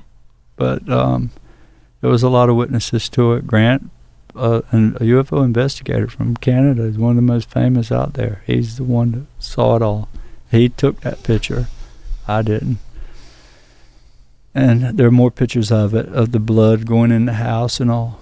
And but we couldn't figure out what happened at all. How did she get the hole in her neck? What did that? I didn't know who to call, so I called Tim. I said, Tim, the craziest thing just happened today. You won't believe this. That's the same dog. It's so pixelated on that screen. Mm-hmm. But anyhow, he told me, he said, Chris, he said, maybe the phenomenon was showing you have a gift that you need to try to do something with. And so that changed my life that year to... this was 2014, to where it is today. That's what I do. I've done more trying to help people who are sick than I ever reveal or talk about. It's every day of my life. I have people write me, people who are sick, people I go and visit and try to help. And I've seen some miracles happen. Why me? I don't know. What caused it? I don't know. But it is, and it happened. And immediately Tim's like, you need to follow this. And that's what got me involved with him, with his encouragement to help get me to help others, and to working on his project he was working on for stem cells. Wow. And it just led from 2-3 weeks later, a month later, I get a call from the guy in that great big house you were wondering about, and said, we have a child in Washington that's sick, and he's from a prominent family, and we want you to see if you can help him. I'm like, Lord, I don't know what to do. This is all new to me. I have no clue what has happened. How did this all happen? Why? What do I do? He said, well, you just need to come try. I'm like, well, it's 4th of July. My family's coming home the weekend, all the kids. We're going to do something. And he's like, what's more important? hanging out and partying or helping some child that is got to make a wish. He's going to die. He's not going to live past 12, 13 years old. And I said, well, you got me there. So next day I was on an airplane to Washington, and I was sitting at that young boy in the bottom right there. To his left is Jim Semivan. This whole party, that was his bar mitzvah. It was the heads of the CIA, the director. That's Ryan, my brother. Ryan, and this is Mike Morrell, the deputy director. This little boy is right in their group of people. And so when I got to his house, I was terrified. I didn't know what to do. I didn't know where to start. I've been asked to do this. What the heck do? I don't even know how I help the dog, much less to help a child or somebody sick. And so I sat there with him and his mom and dad for several hours, just talking and feeling out the situation and silently praying, Lord, help me. You got me into this. How do I deal with this? What do I do? And this voice said, not an audible voice, but just something spoke to me and said, just hug him. Just reach out and hug him. And so I waited till the perfect time to do so, and I reached out and I hugged him real good. And he couldn't eat. Hadn't been able to eat most of his life at all. If he ate, he would throw up. He had this mitochondrial DNA disease, which your body just doesn't digest food and get the nourishments from it. So usually they don't live past 12, 13 years old. They're dead. And so he had to make a wish, and this group of people pulled around him. And he's in college now. He's completely healed. He's fine. Wow. Yeah. Mm-hmm. And it is a lot more to it. In that party right there, you see all these people. There are hundreds in there, hundreds of Washington, D.C., the most prominent intel folks, judges, doctors, cardiologists. His grandpa was their cardiologist. And I'm sitting at a table next to Jim's table. There's just these big round white tables with cloths with Jewish flags, and it was just I'd never been to a bar mitzvah. But the table behind me, I heard this ruckus, and the band, they were dancing just like that. The whole crowd, they knew how to party, and they were having the best time. I'm sitting watching my children have fun. And I heard this ruckus. Next thing I know, Jim's wife, Debbie, grabs me, picks me up basically and pulls me to this other table and said, you got to help this guy. And he was slumped over, face down. I mean, out cold, completely turned white. And they were trying to revive him, couldn't get him awake. And they dragged me through the crowd, and I put my hands on his shoulders. The very instant I did, he sat up and took a big breath. And they looked at me and said, my God, you saved him. That happened in that party. Wow. Yep. Sure did. That's heavy. In front of these people, imagine. That's Washington. How do you even deal with that? Like being you and that happening? Like how do you even comprehend that? I don't.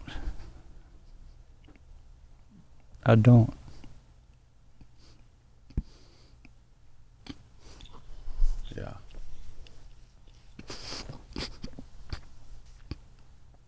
That's amazing, man. Dad's helped a lot of people. And he doesn't always talk about it because he's afraid of sounding like, that he does special things. He doesn't want the credit for it, but he really has put a lot of energy and a lot of effort into helping people not always in front of people either, you know, Yeah. behind closed doors. Right. Most of So- it's private. He's very emotional when it comes to that, understandably. This little boy, he's in his 20s now. He's a junior in college. Wow. Yep.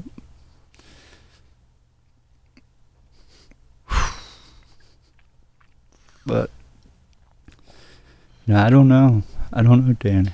I It's have always- no clue. Sorry, Dad. It's always interesting when people ask us what our experiences, you know, they expect us to say we see UFOs and aliens, but it's so much more complicated than that, and it comes down to this sort of thing as well. How do you explain that to someone in a 10-minute, you know, conversation, that it also is so spiritual and there's like a healing aspect to it? It's so multifaceted that I don't think people can really wrap their heads around it. But if like anyone could try to understand from a base perspective, it's just like that this is a benevolent spiritual experience that is open to everybody, that for some reason we are, you know, I guess semi-responsible for sharing and promoting to people. Is there? If it were evil, why would he be able to heal people, you know? Yeah. But I don't see it as me doing it. It's Well, the phenomenon. Maybe Whether they- you're a vessel or whether you're doing it, it's like happening around us. Yeah. And so I'm not saying necessarily you have powers or anything, but there is evidence and facts that you, for some reason, are surrounded by healing. And if this were an evil sort of phenomenon, why would this happen. Yeah. be happening?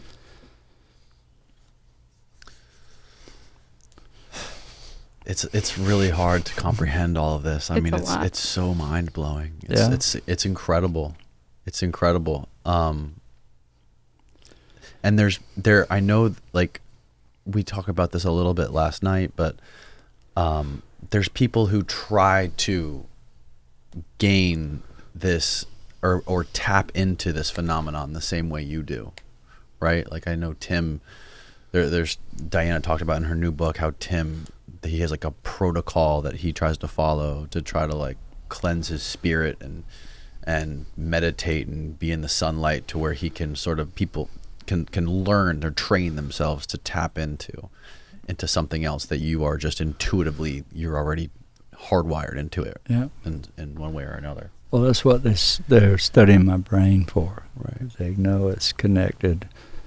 On the History Channel thing, the scientist said can just, Buddhist monk studies 30 years of his life to get to this enlightened state, and they said, well, he just goes in it instantly.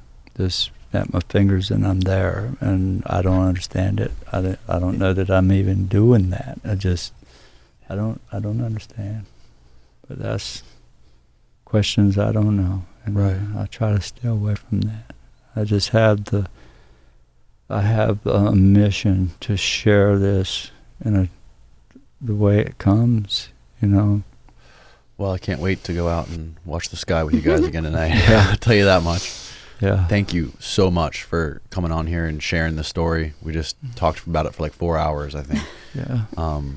I will link your book, UFO of God, below for people to check it out. I highly recommend it. One of the most gripping books I've ever read. It's phenomenal. Appreciate that. Thank you for writing it.